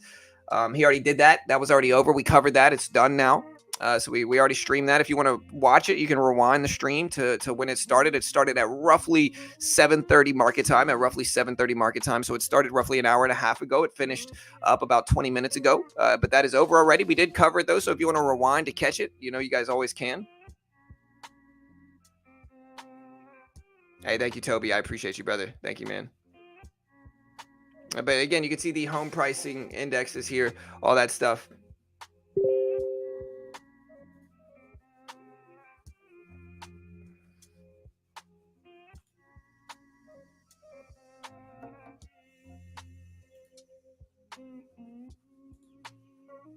The speech is done. It was at 7:30 Eastern Standard Time, Patrick. So it's over. Finished about 20 minutes ago. We streamed it. You can rewind the stream if you want to catch it. But yeah, it's finished. I think they're actually still going on, but it's not Jerome Powell anymore in the round table. It's some other speakers.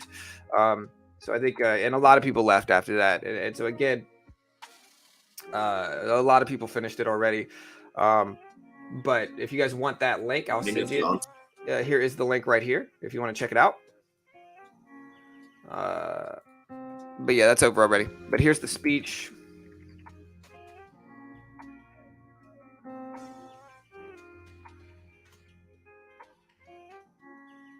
Also put it in the description if anybody wants to access it there.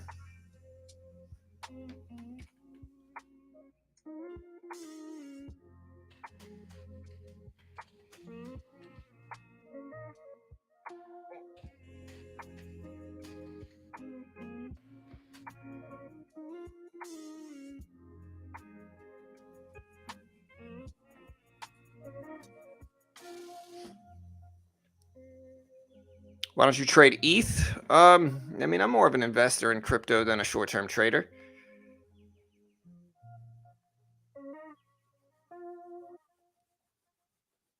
Yeah, you know how it goes. You got certain people that just get weird anytime you make money. They just get weird. Most of the time, it's people who just don't.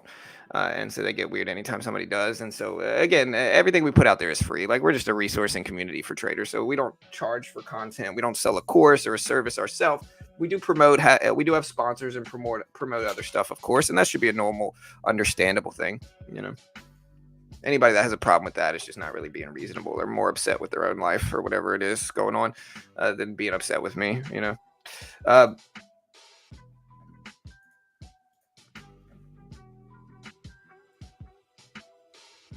DXY is bullish now. So the dollar ripping up here. Here's Bitcoin all the way on the right. Here's the dollar pricing.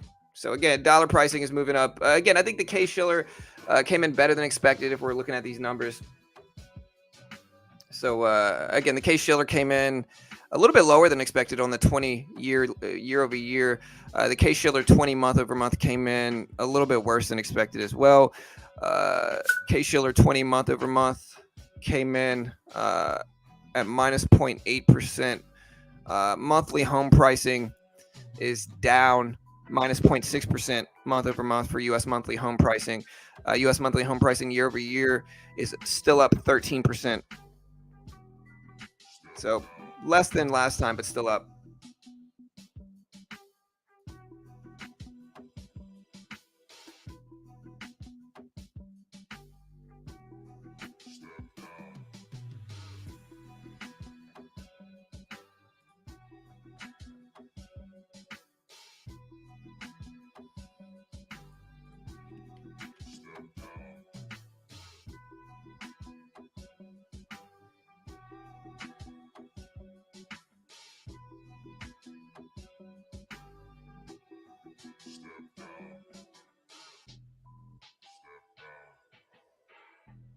Rule of thumb, every 1% dollar rises represents approximately 0.5% of corporate earnings. Yep. Hopefully, I want to see the dollar fall here. You can see there's an inverse correlation with the market and the dollar right now, and that's just not what we want. We want to see the opposite. We want to see the dollar fall. We want to see the market rip. Again, the reason behind this is because the the more the dollar falls, the less people want to sit on their losing dollar, and so the more they flood the market, the more they flood markets in terms of like crypto market. They put more money in crypto because their dollar is losing value. The more they put in real estate, the more they put in equities, stocks, stuff like that, because their dollar is losing value. When their dollar is gaining value, they want to sit on it because it's gaining value. They want to sit on their cash because they're making money sitting on their cash. That's the logic behind it, team. And yeah, hopefully we get Bitcoin continuing to rise. But again, you can see the dollar starting to pump here. All the way on the right, you can see the dollar all the way on the right side.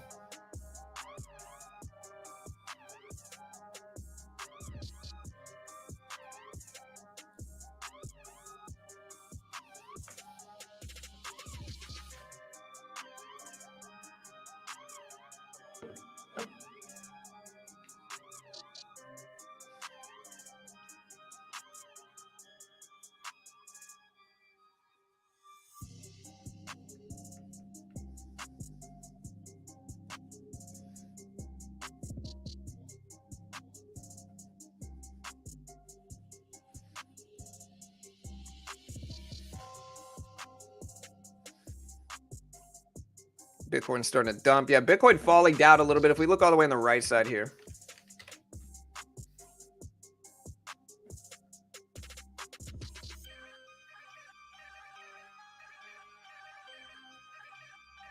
All right, guys. So we do have trading opening up in about 20 minutes here, guys. 20 minutes. Again, hopefully we're going to get some good data coming out. Tomorrow we do have Jerome Powell speaking again. And again, stick around, hit that subscribe button. We got a ton of new subs, and so we really appreciate it, to be honest. We did get a ton of new subs today, so we truly appreciate it. We got a bunch. And so thank you guys. Honestly, we're pretty close to 87,000 subscribers. So if you haven't already, hit the sub button, hit the notification bell. We're going to keep going live every weekday morning at the opening bell. And yeah, we'll let it keep up.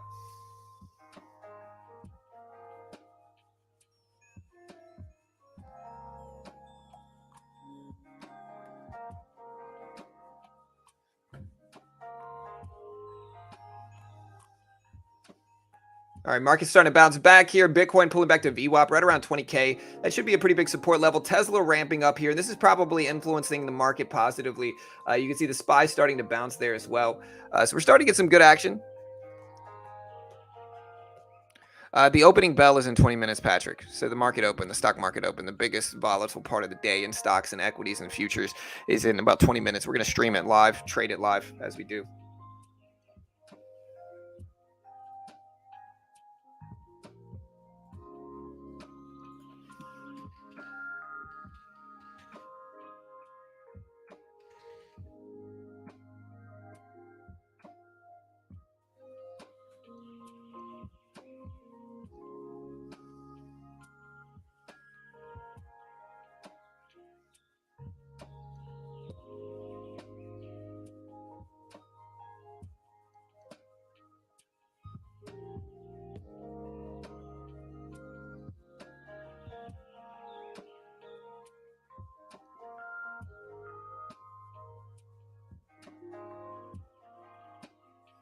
All right, market's trying to bounce. There's Tesla at 284s.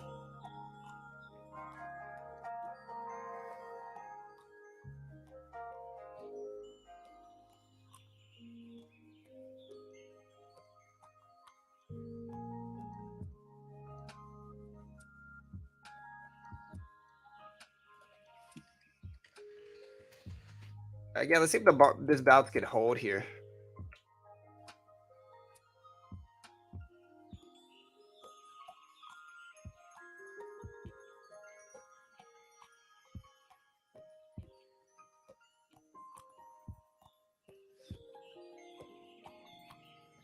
Getting a little bit of a rebound, team. I trade on Quant Tower and Thinkorswim.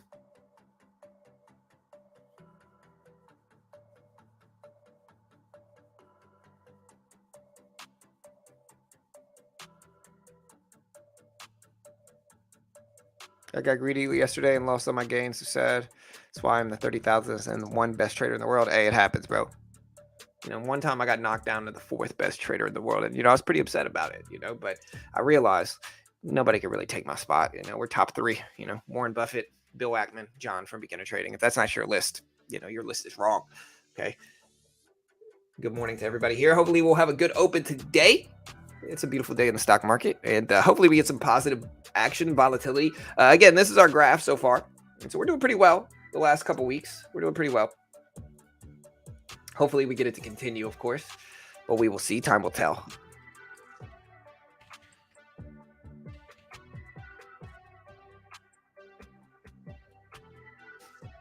We're also at Disney right now. I'm hoping it continues to bounce.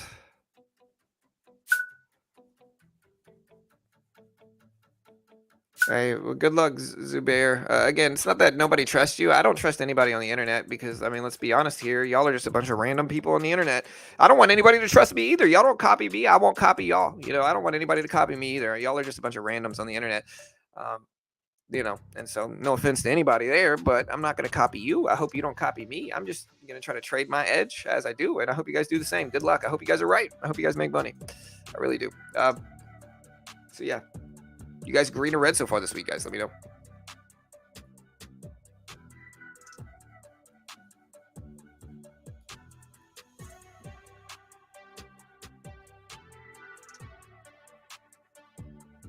That's not a scam candle. It's just order getting filled once the trade opens up.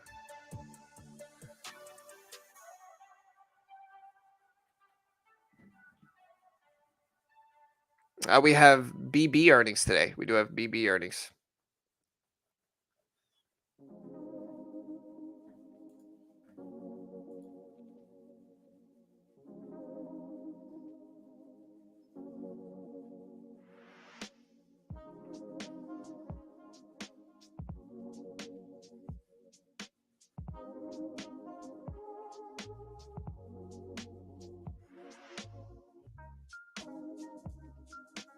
All right, guys, market bouncing back short term here. Tesla pulling back a little bit. Bitcoin bouncing at right around 20.1 or so.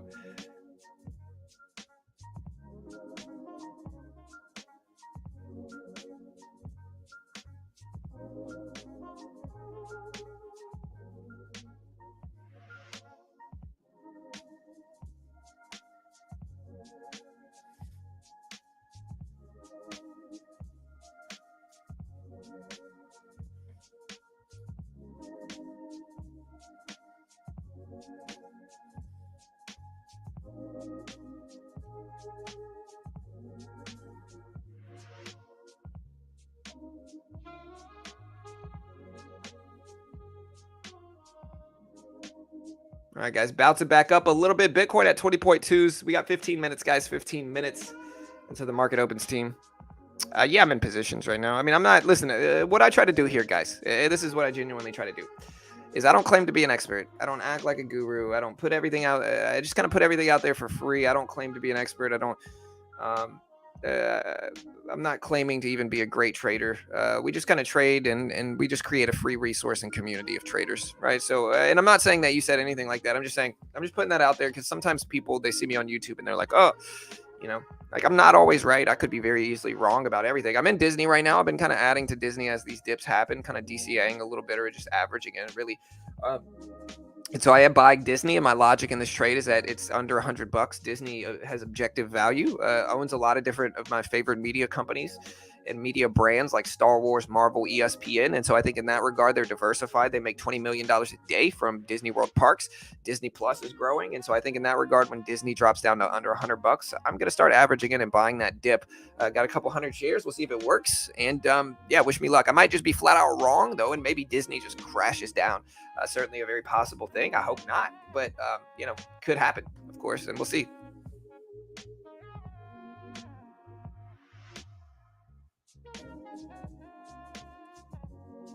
No, the blue are not my positions, Nicholas. The blue is the previous closing price. It's the level at which this is the closing price yesterday is the light blue line right here. So yeah, not my positions. No. Hey, what's up, Tiny? Good morning. Good morning.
Hey, thank you, Secret. I appreciate you, brother. Thank you, man. I appreciate the love and support. I appreciate you guys for sure. I don't know. We'll short the market if it dips. Hopefully it doesn't, though.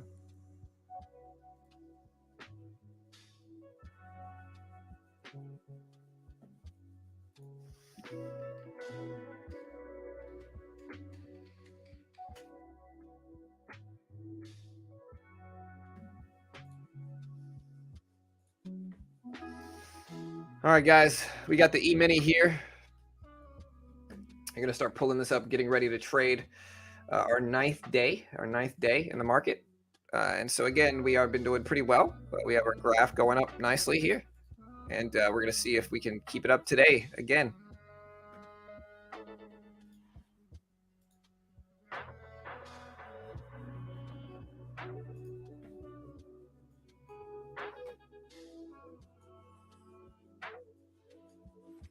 All right, we got the E-mini here.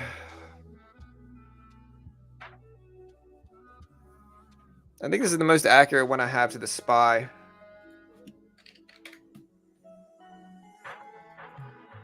Yeah, so it's close enough. You can see we're rejecting right at this yellow VWAP area. Hopefully we hold.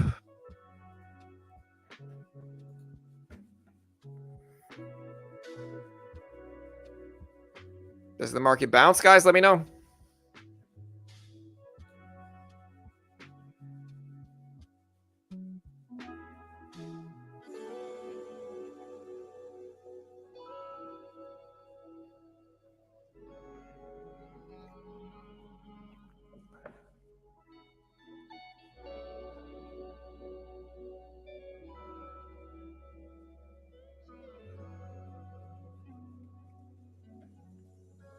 And here's our graph so far. Yesterday we did well. What I might do is we might start to trade the micros a little bit more. I think the micros has less commissions overall and allows me to kind of attack the market heavier.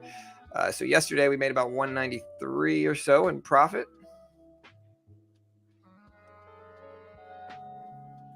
So not too bad. Let me see how much I actually made in terms of like net.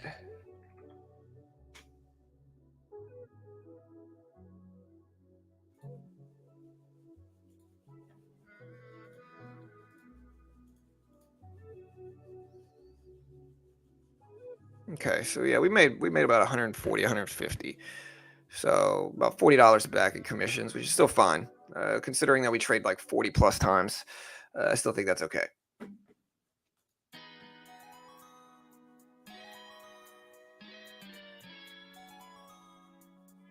Powell's speech is already done, Sumner.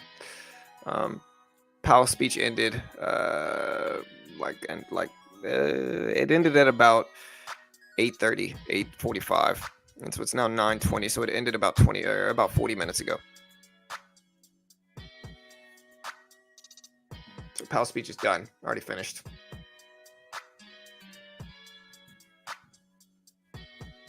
No, I'm still in stage one. I'm on the top account though. I have to hit 9K in profit, so we still got a ways to go. But again, slow and steady is my plan. That's my goal. Oh, sorry to hear that. Hello. All right, guys, 9 minutes before the market opens.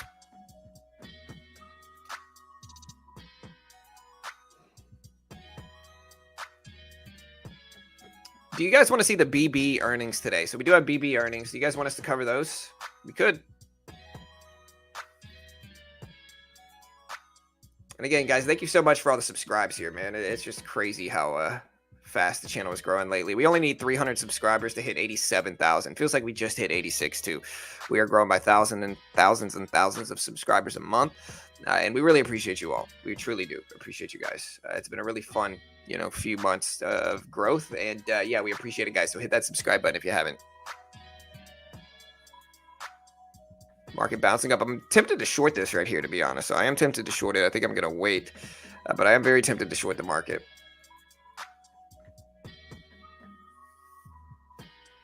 Hey, we stream every weekday, bro. Every weekday we stream. So we don't, and again, my big thing is I'm just a resourcing community. And so like, yeah, we plug sponsors and stuff, but like in the end, we're just a resourcing community of traders, right? So we just kind of put everything out there for free. We don't claim to be an expert. I don't want to be another trading guru. I would rather be the anti-guru and just kind of put everything out there for free. and not claim to be an expert. And, you know, because one thing you guys really have to understand is that like pressure kills your profit, right? So the more pressure you have on you, the harder it's going to be to trade. You know, the more it's going to take time to trade. So if I tell everybody I'm some super great expert guru trader and I lose 1 week, I'm gonna have a lot of people coming at me like, yo, bro, why'd you claim to be an expert? And so I'd rather just be like, look, I'm not an expert. I mean, my top step graph looks like this right now. And so, you know, I mean, this is my month so far, and this is pulled directly from my platform, not fakeable. It's pulled directly from the platform. This is my graph. And so, I mean, I think I know what I'm talking about, but again, it's a subjective thing. Maybe I have no idea. I might just be wildly wrong. I told you guys I kind of had attempting thing to short. I should have. Look at that drop right there. So we should have shorted it. It's all good though.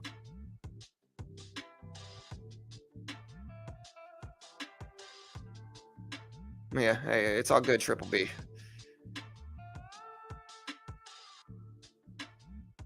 Yeah, let's keep this growth up.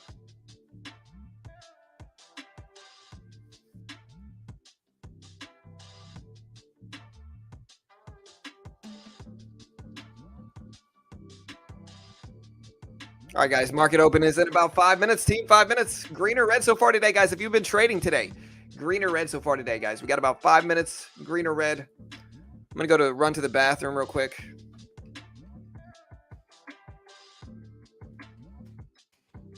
And get ready, relax a little bit. I might actually raise my desk up a little bit, but I'll be right back.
Hey, what's up, Wood? Yeah, dude, listen, I'm not saying that. Listen, hey, hit that subscribe button, guys. You know. All right, market rejecting here, testing these low levels.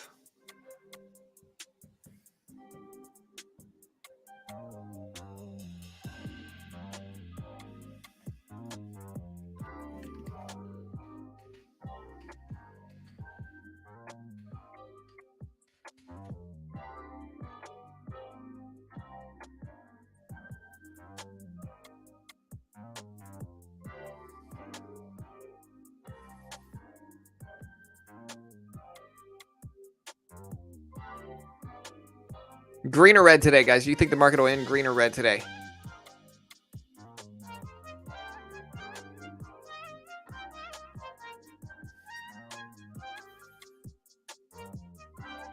All right, so we're gonna end this. We're gonna end this poll here. You can see all the votes we had on this poll. We had about 4,000 votes. 52% were bearish on the Jay Powell speech. 47% were bullish. We're gonna do another poll here, and the poll is gonna be: will the market end green or red today? Green, red, break even is what the options are going to be on this poll. Again, vote of the poll here, guys. We got less than 3 minutes.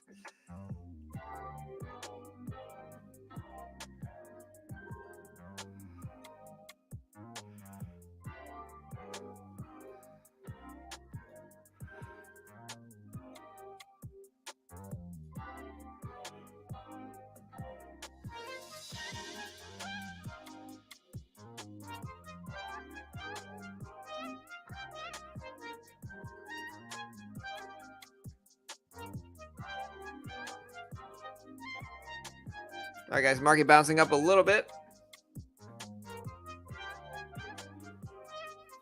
Again, I'm kind of tempted to short here. We got less than 2 minutes, guys.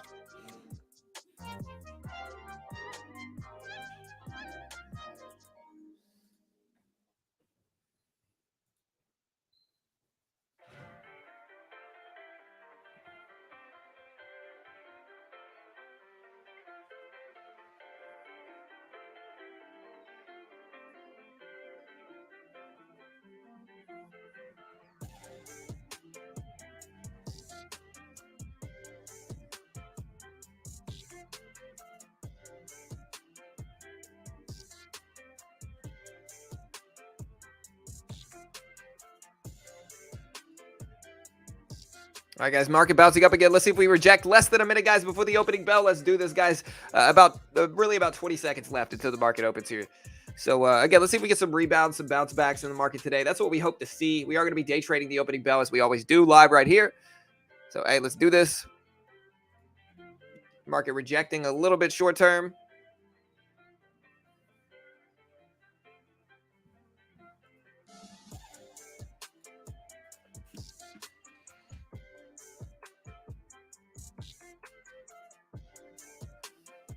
There's the market flush. I should have shorted it like I wanted it to. Here's the opening bell, guys. Good luck today, team.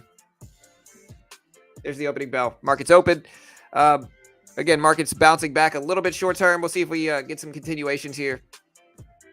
Make sure we're in the micro real quick. Yeah, we are in the micro. Okay, good. We'll let the markets play out a little bit. Well, usually what we do is we wait for the first like 3 to 4 minutes to pass before we start attacking super heavy here. Like, we're not trying to push too hard.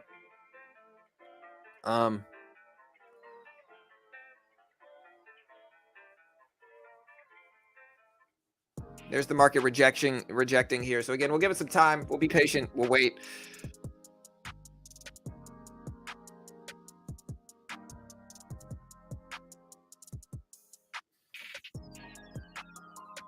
Trying to find the smallest banner. There we go. That's probably fine. There we go. All right, guys, we're gonna let the market play out a little bit here, okay? We're gonna let the market play out a little bit.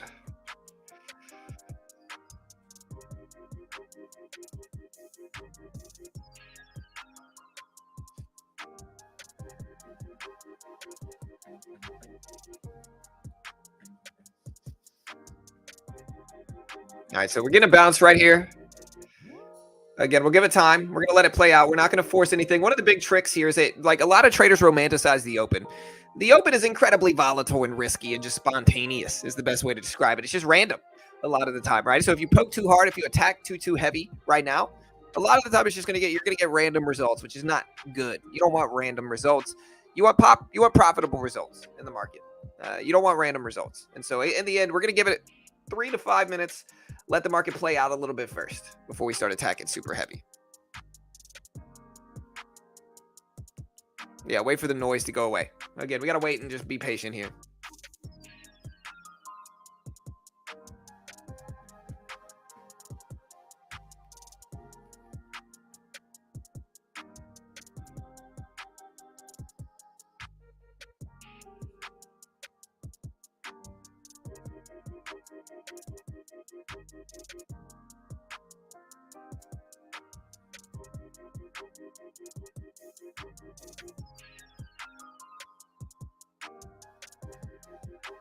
All right, market's starting to pop up. Again, testing VWAP right now. You can see the VWAP right here. So we are starting to break over the VWAP for a split second. We'll give it time. This is a very bullish sign for the market. Hopefully it continues.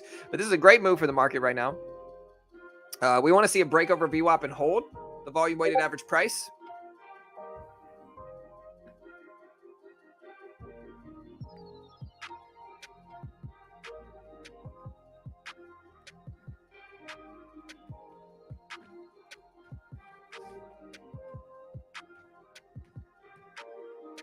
Yeah, give the algos a chance. Hey, what's up, Joel?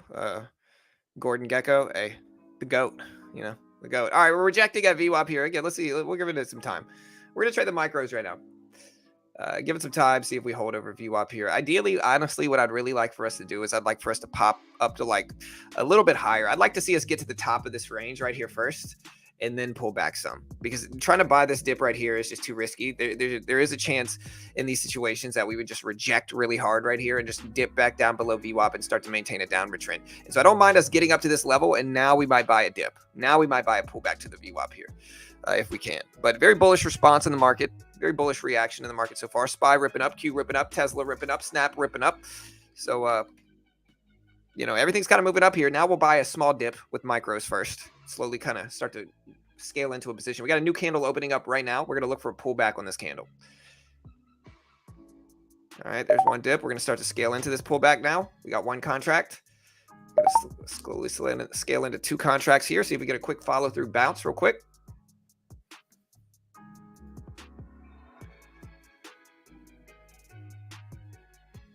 Again, two contracts, very small, looking for kind of like a 1 minute pullback move. We had a very strong bullish action at the open. Might add one more contract maybe if we get it.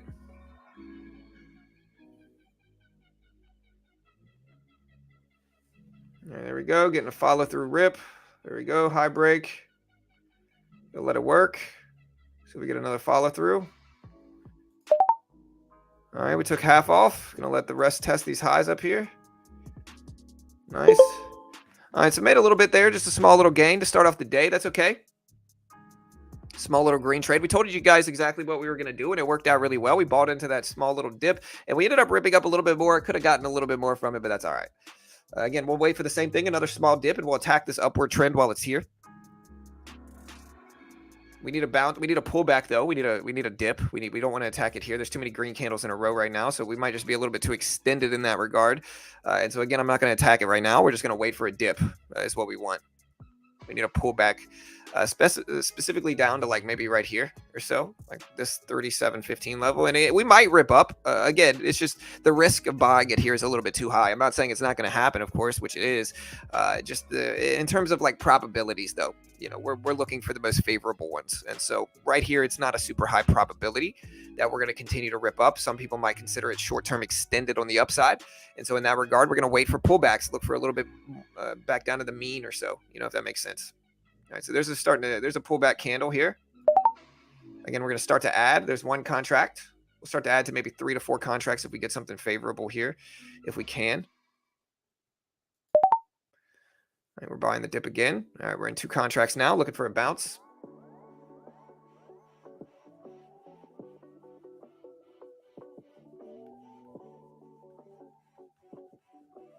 And just kind of consolidating here, about break even so far. We might add one more to this position, one more, but that's it.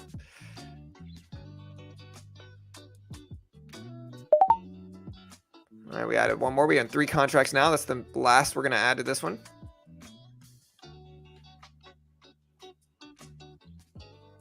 See if we get a quick little pop back up. Slightly green again. Nice to see. Nice little hammer style candle. Very bullish looking candle right now.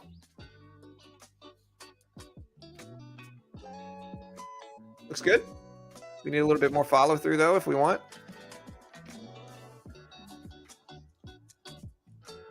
There we go. Again, trying to be patient here on this one. Took half off there. Got 1 contract left. All right, so, you know, up about 30, 40 bucks on the day. Small little baby trade so far. Let's look at our profit graph today. Yeah, we're up about 30 bucks. Nothing crazy. Again, building up. My goal is to build a cushion. I'm trying to build a cushion first. Everything we've said worked out so far, though. Like the price action that we're reading is accurate, I think, at this point in time.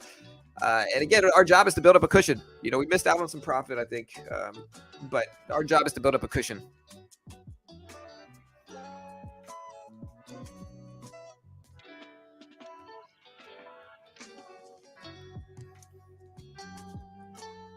I am using Quant Tower.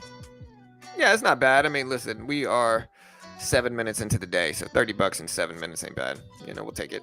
Getting really bullish action here. We'll start to add some more into these dips. These quick little dips. Look for some more bullish confirmation here.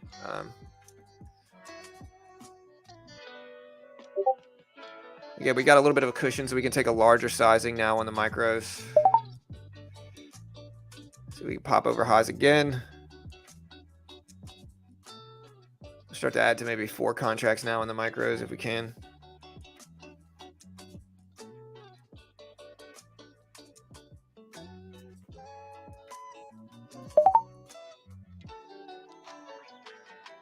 Just kind of scalping here. All right, so we're out again. We're up about $45 now.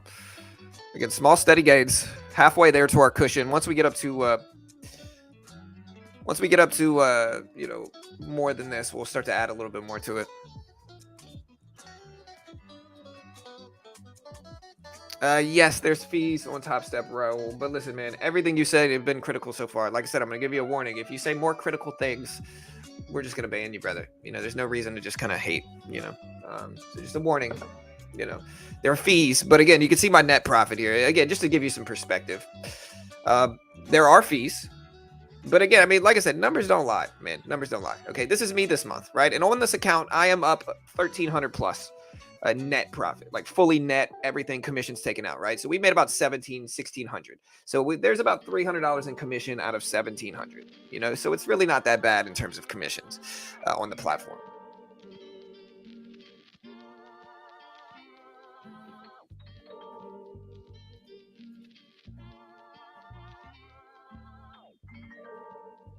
Good thing about numbers is numbers don't lie. Like, commissions really aren't that bad, especially with how I trade. Like, we're scalping, so we're getting it over and over and over again, and we still have only had about $300 in commission out of like 1,700 so far. And so less than 20% are going to commissions. And when you consider how much I trade, we're trading a lot too.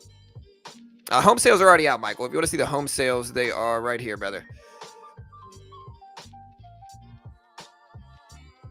Yeah.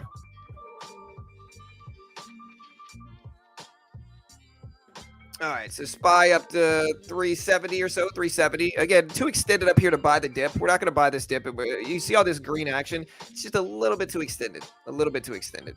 You know, so we're going to wait, try to be patient here. Too extended on the upside for us to buy the dip. We're not going to start buying dips until we dip all the way back down to this red candle right here. So just to show you guys where we're going to start buying again, we're going to start buying again right around this level. Maybe this level here. You know, we'll see. One of these two could be. We might start doing it on this level as well. But right now, even though we're moving up, we're just a little bit too extended for my tastes in terms of buying up these dips. Okay, all good, Raul. Yeah, no worries, brother. Like I said, man, you've just been a little critical today on it, and so in the end, I'm just kind of, you know, I think naturally, most people in my shoes are going to be a little bit.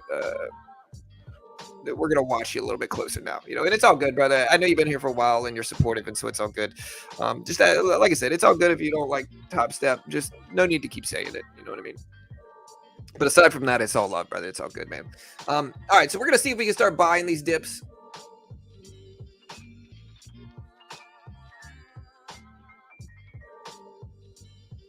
We're going to wait. There's 370s. We might pop over 370. This is actually a bullish candlestick. This is called a hammer candle, which is a bullish candle. For me personally, though, it's not enough to justify me entering it just yet. A little bit too high up there. So again, I need a larger pullback before I'm confident enough to continue buying this dip. Again, too far of a likelihood that we're going to correct a little bit down.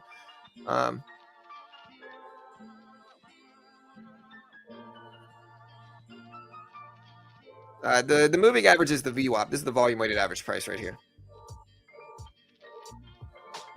All right, we're going to look for a dip buy here, which is right around here. This is good enough. We might actually wait for a little bit more in terms of dips.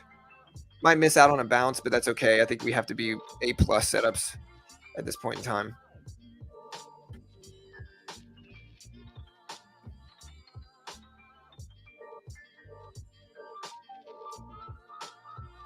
Yeah, this is Quant Tower. QUANTOWER. Quant Tower is what I'm using.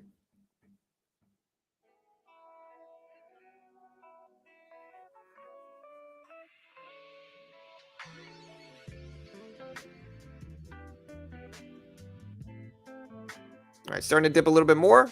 Look, we'll take one contract here. Small. Start it off small. That way, if we make money, great. And if we don't, it's not the end of the world. That's what we're thinking here, at least. So a small position, one contract. If we get a big bounce back, great. If we start to dip a little bit more, we could add a little bit more to this.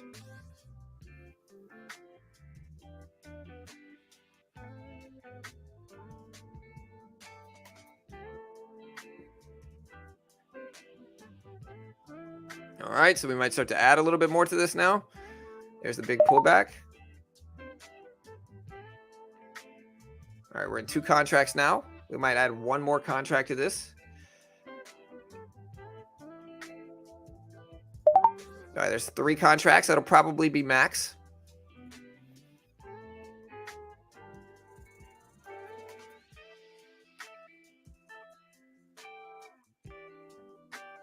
Again, we're swinging into a cushion that we have on the day already, so a very small trade.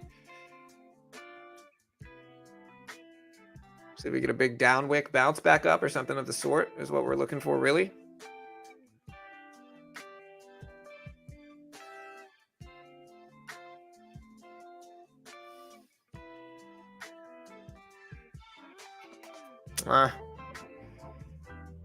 Start to get a little bit more weary with it if it keeps dropping.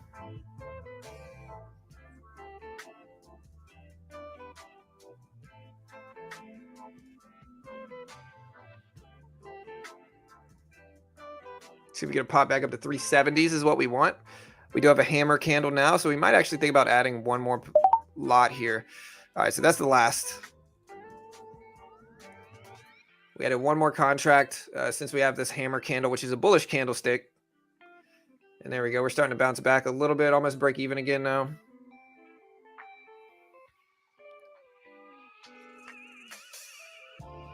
Let's see if we can go green in the next couple minutes. Very close to break even now. I want to see a bullish response to this. There's a little bit of green action. Looks like it wants to go green, kind of pivoting back and forth, a little bit of indecision here.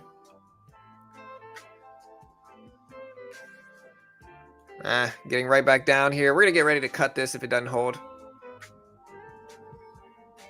I'm getting about break even on the day after this trade, so, you know, we're only swinging into risks that we already have. But we're right around that previous low, so I do want to see if we bounce here. Still pulling back down on the market. Yeah, we're going to cut that. So we're still down. We're down about 60 on the day now. We took a swing into some cushion that we had on the day. And again, there's a sizable pullback. So we are down $60 on the day now. So again, maybe we bounce a VWAP, big red candle leading into it. But again, you can only see we're adding into our risk only when we have a cushion. So we're going to move back down to smaller size now with maybe 1 contract. And see if we bounce at VWAP, and then maybe we'll have some positions to attack.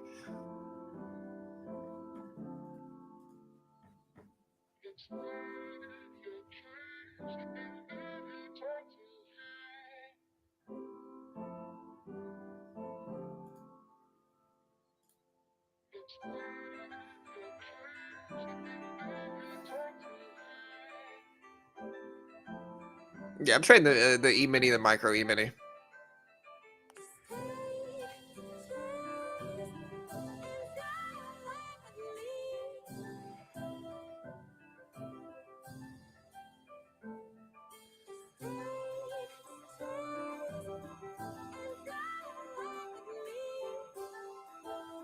Yeah, and I'm just commenting on this since he said I couldn't handle the criticism.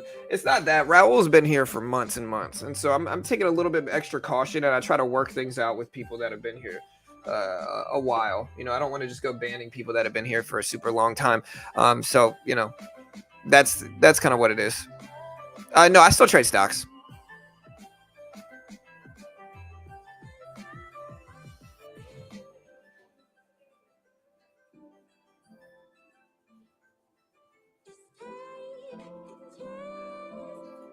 All right, so we are bouncing right at the VWAP here. Snapchat bouncing back up too. I'm hoping the market rips. Disney just broke lows. Tesla breaking highs right now. So we did have some confirmation at VWAP. So we'll buy a small bounce, a small dip if we get it right here. So if we get a small dip on a new candle, then we'll buy that dip instead. We get a new one opening up in about 15 minutes. All right, so there's 1 contract. Essentially betting that this trend is going to continue, but we need another dip here if we can get it.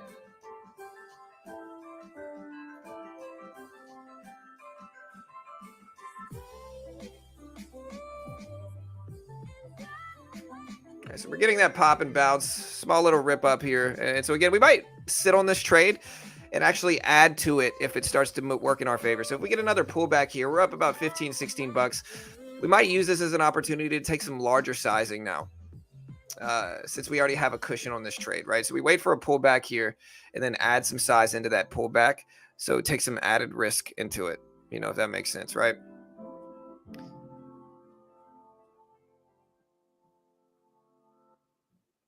And go dip, getting some upward wick candles, though. That could mean some selling pressure coming in.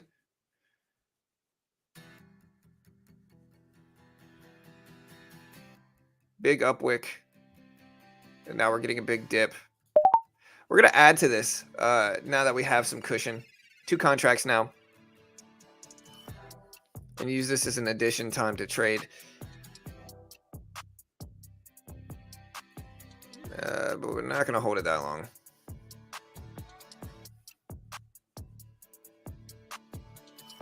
Starting to test the VWAP again. Getting very close to cutting it. Again, if we don't hold the VWAP here, we're signifying a choppy neutral trend, and it's not time to trade. Yeah, we're going to cut this. Weak time in the market. So we're down about 160 bucks. Very small. Smaller than my wins yesterday. Or no, we're only down about 120 bucks. My bad. So yeah, we're only down about $120 here, actually. But yeah, bearish trend. So again, we're going to take our foot off the gas and just wait and see if we get a downward trend to attack or so.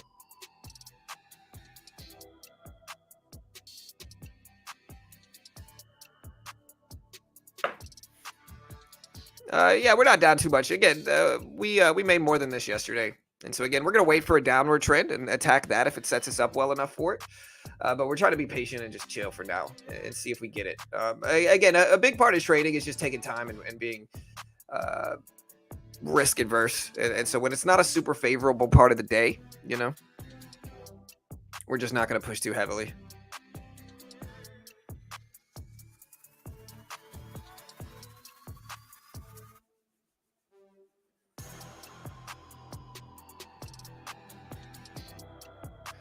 Penny stocks are sketchy, Paul. You know what I mean? Like, it's nothing against,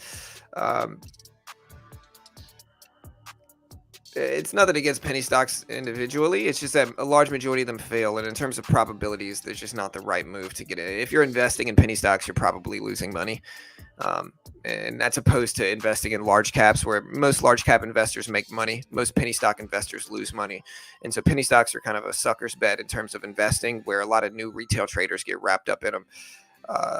And most of the time they lose, All right, so we're going to short this, anticipating a downward trend, and we're going to start to add to this as well, if we can. So we're going to short. We're going to start to add on the bounce, anticipating a low of the day break. We'll get into 3 contracts total here. And if we bounce up some more, we're going to be in a completely neutral range, and we're going to have to kind of reconsider trading today.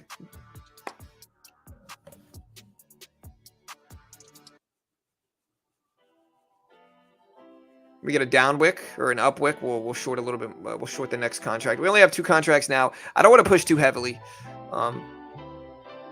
Again, it might just be one of my losing days. Yesterday we made money. We haven't had a losing day in about 3 or 4 days. But we're also not going to just continue to attack. All right, so there's 3 contracts. So that's the max contracts we're going to use here. Ideally, we get a flush rejection back down to test lows of the day is what we want. But we're starting to get some consolidation. Let's see if we get that low of the day break that we're looking for.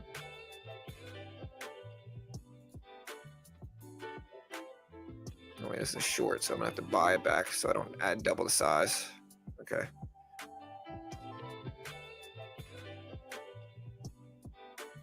But again, we're looking for some drops. We want to see a move back down to test lows of the day. This is the logic behind this trade, right? So we're testing lows of the day now. When we move all the way down to test lows, a lot of the time we get a small bounce as kind of like a rebound, as longs, as shorts cover, and a lot of different things. And so a lot of the time we'll get that, and then we'll get a continuation of the same weakness that we got. If not, we're choppy, right? So if not, we're just going to have to cut it and stay neutral in the day.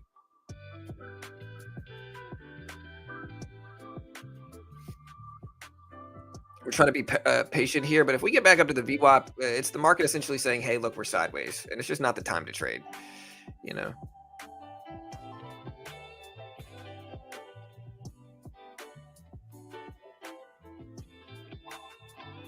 We'll give it one more second here. We're trying to be patient on this one to see if we get a flush rejection back down. But we're very close to cutting this one and just getting out. And, you know, if we get out of this one, probably done for the day, I would say. That's a little bit better. We got a nice upwick weakness move. But if again, we refill that and come all the way back up, it's just time to get out, man. That means the market's too choppy. Yeah, we're out. So we're down about $200 today. But what the market is giving us right now is a completely neutral and choppy trend. And so we're probably done for the day, man. I'm not going to keep pushing. This is my profit graph today. We are down 208, which in the grand scheme of things is very small. Again, here's my profit graph so far. And so the first little pullback day here. And that's all right. You know, we're not going to make money every day. We're not going to... But once we get these choppy neutral trends, we're also not going to poke it and push too hard. I just don't think that's the right move, you know.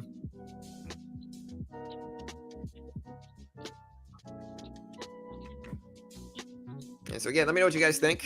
If you guys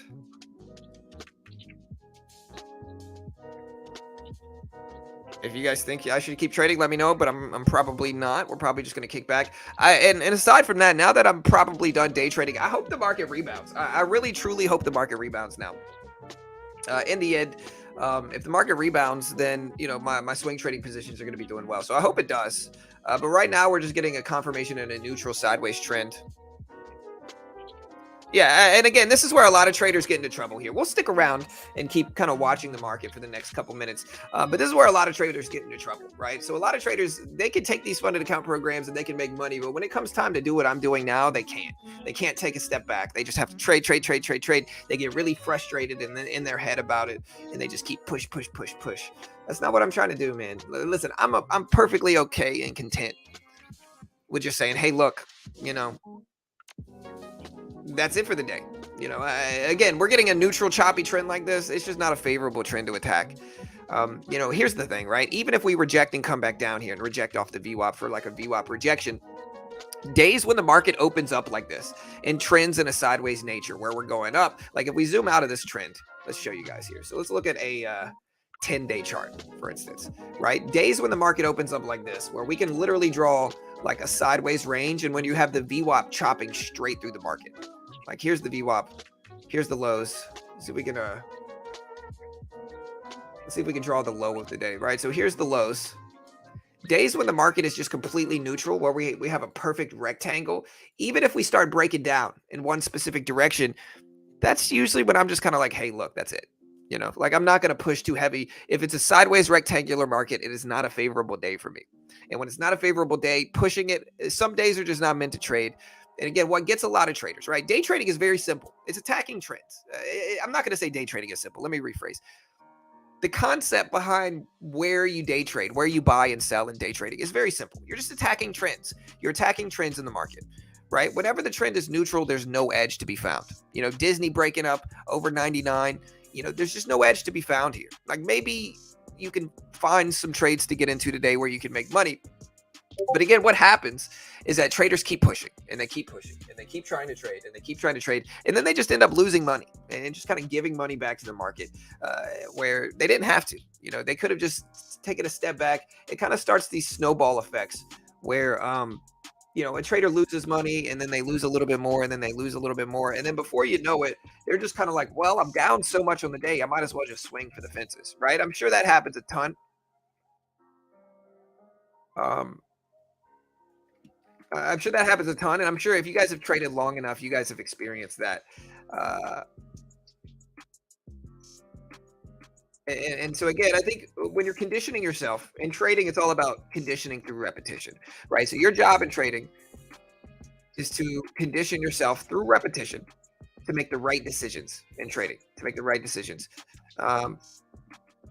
And again, the right decisions a lot of the time here are just not to push it, not to force it, not to attack markets when you don't need to. You know what I mean? And if you can do that and do that successfully, you're going to have an edge over a large majority of traders. Like a large majority of traders, you're going to have an edge over most of them. And so in that regard, you know, it's something really smart. And if you can condition yourself, think if you understand psychology, right? Think Pavlov and the dog, right? Pavlov was a very famous psychologist. What he ultimately did was he conditioned, it's called classical conditioning. He every time he fed the dog, rang a bell, right? And so we feed a dog, ring the bell, feed a dog, ring the bell, feed a dog, ring the bell, right? And so eventually he took one of those parts of it out. He took the food out of the equation and just rang the bell. And what happened is the dog would salivate, the dog would drool, essentially, right? And so he found out that he could condition that dog through classical conditioning, through repetition, to drool whenever he rang the bell, right? Same concept in trading. Your job is to repeat it enough to where the right decisions, the right moves in trading, the correct things, like stepping away when it's a choppy market, like not forcing trades when it's a choppy market, like following your risk parameters when it's a choppy market. Your job is to repeat it enough to where that stuff becomes second nature, to where you're conditioned to do the correct thing. And that takes time. It's one of the reasons most traders can't do it. It's one of the reasons most traders fail, is because they are unable to condition themselves through repetition. They take too big of size in the beginning to where they don't really have time to condition themselves through repetition to do the correct things. And so in the end, they just end up losing, they just end up losing. And it is what it is. It's a normal part of trading. But again, your job as traders is to condition yourself through repetition to do the correct things. And that takes time. Just understand that, guys. We're going to be doing our crypto show, so stick around. I'm going to do a few things, so stick around. We are going to be doing our crypto show today. Listen, guys, whenever you switch over to the crypto channel, please hit the subscribe button. We need like 16 subscribers left to hit 1,000 subscribers on this crypto channel. So 16 to hit 1,000 subscribers. So if you haven't already, do it now. We certainly appreciate you guys. And yeah, let's keep the growth up, team. If you haven't already, let's keep the growth. We are going to be switching over. Give me 1 second.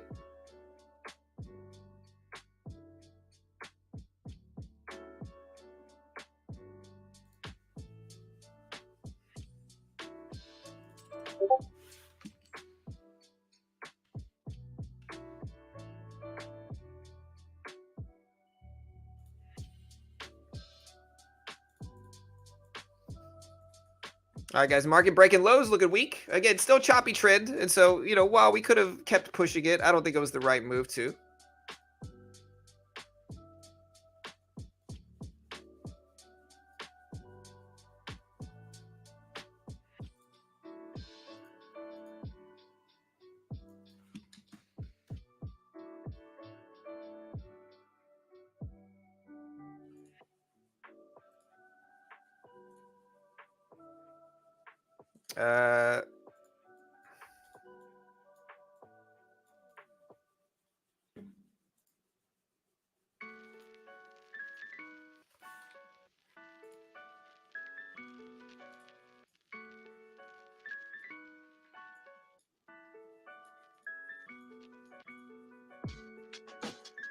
Bear with me. We're getting the crypto stream set up.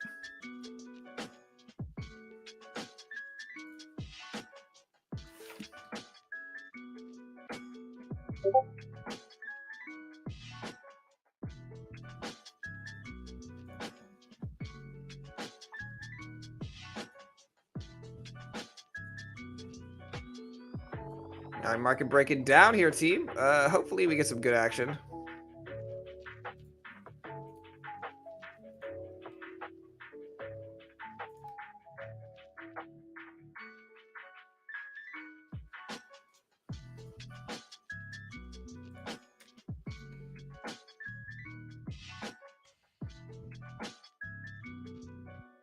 Market breaking down under these lows.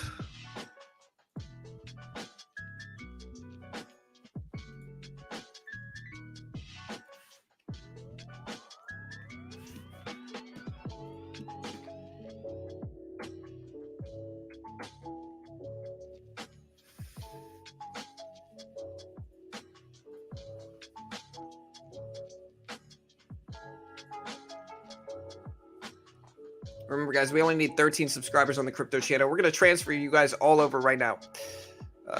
Just kind of peeping out, waiting for this to move.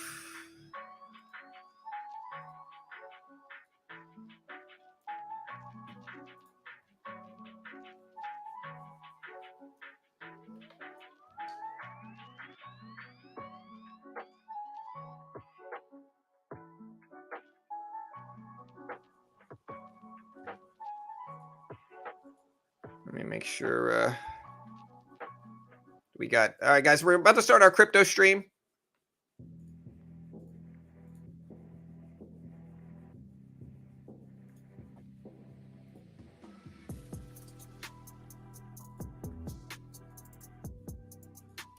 Market really dumping down here, looking at this weakness. So market's really breaking down.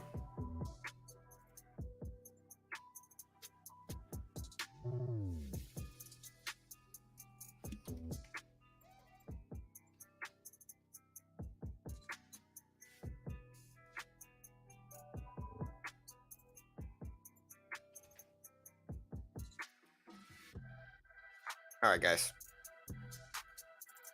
Thank you guys so much. Remember to hit that subscribe button, team. Hit the notification bell. I appreciate all the love and support. We only need about 250 subscribers left to hit 87,000 already, man. So, hey, we'll see if we get some good action here. We're going to redirect everybody to this new crypto stream starting pretty soon.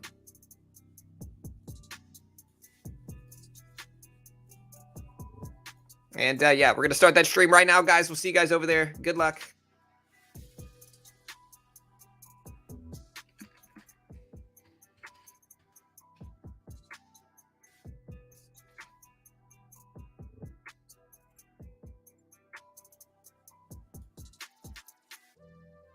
All right, we'll see you guys over there. Power already spoke. He speaks again tomorrow, so hit the subscribe button, guys. We're going to be going over to our crypto show right now. We're going to be talking about Do Kwon being wanted by Interpol. We're going to be talking about Do Kwon being wanted by Interpol. We're going to be talking about a lot of stuff. So we're ending this stream now. Hit the notification bell. I appreciate it. There we go. So we'll be over there right now. We'll see you guys over there. Hit the subscribe button, and we'll see you guys on the crypto channel. Let me make sure this is ready. We're ending the stream right now. And again, you won't have to go anywhere. It's going to completely redirect you to the crypto stream, which is already started, guys. Which is already started. Can hear you.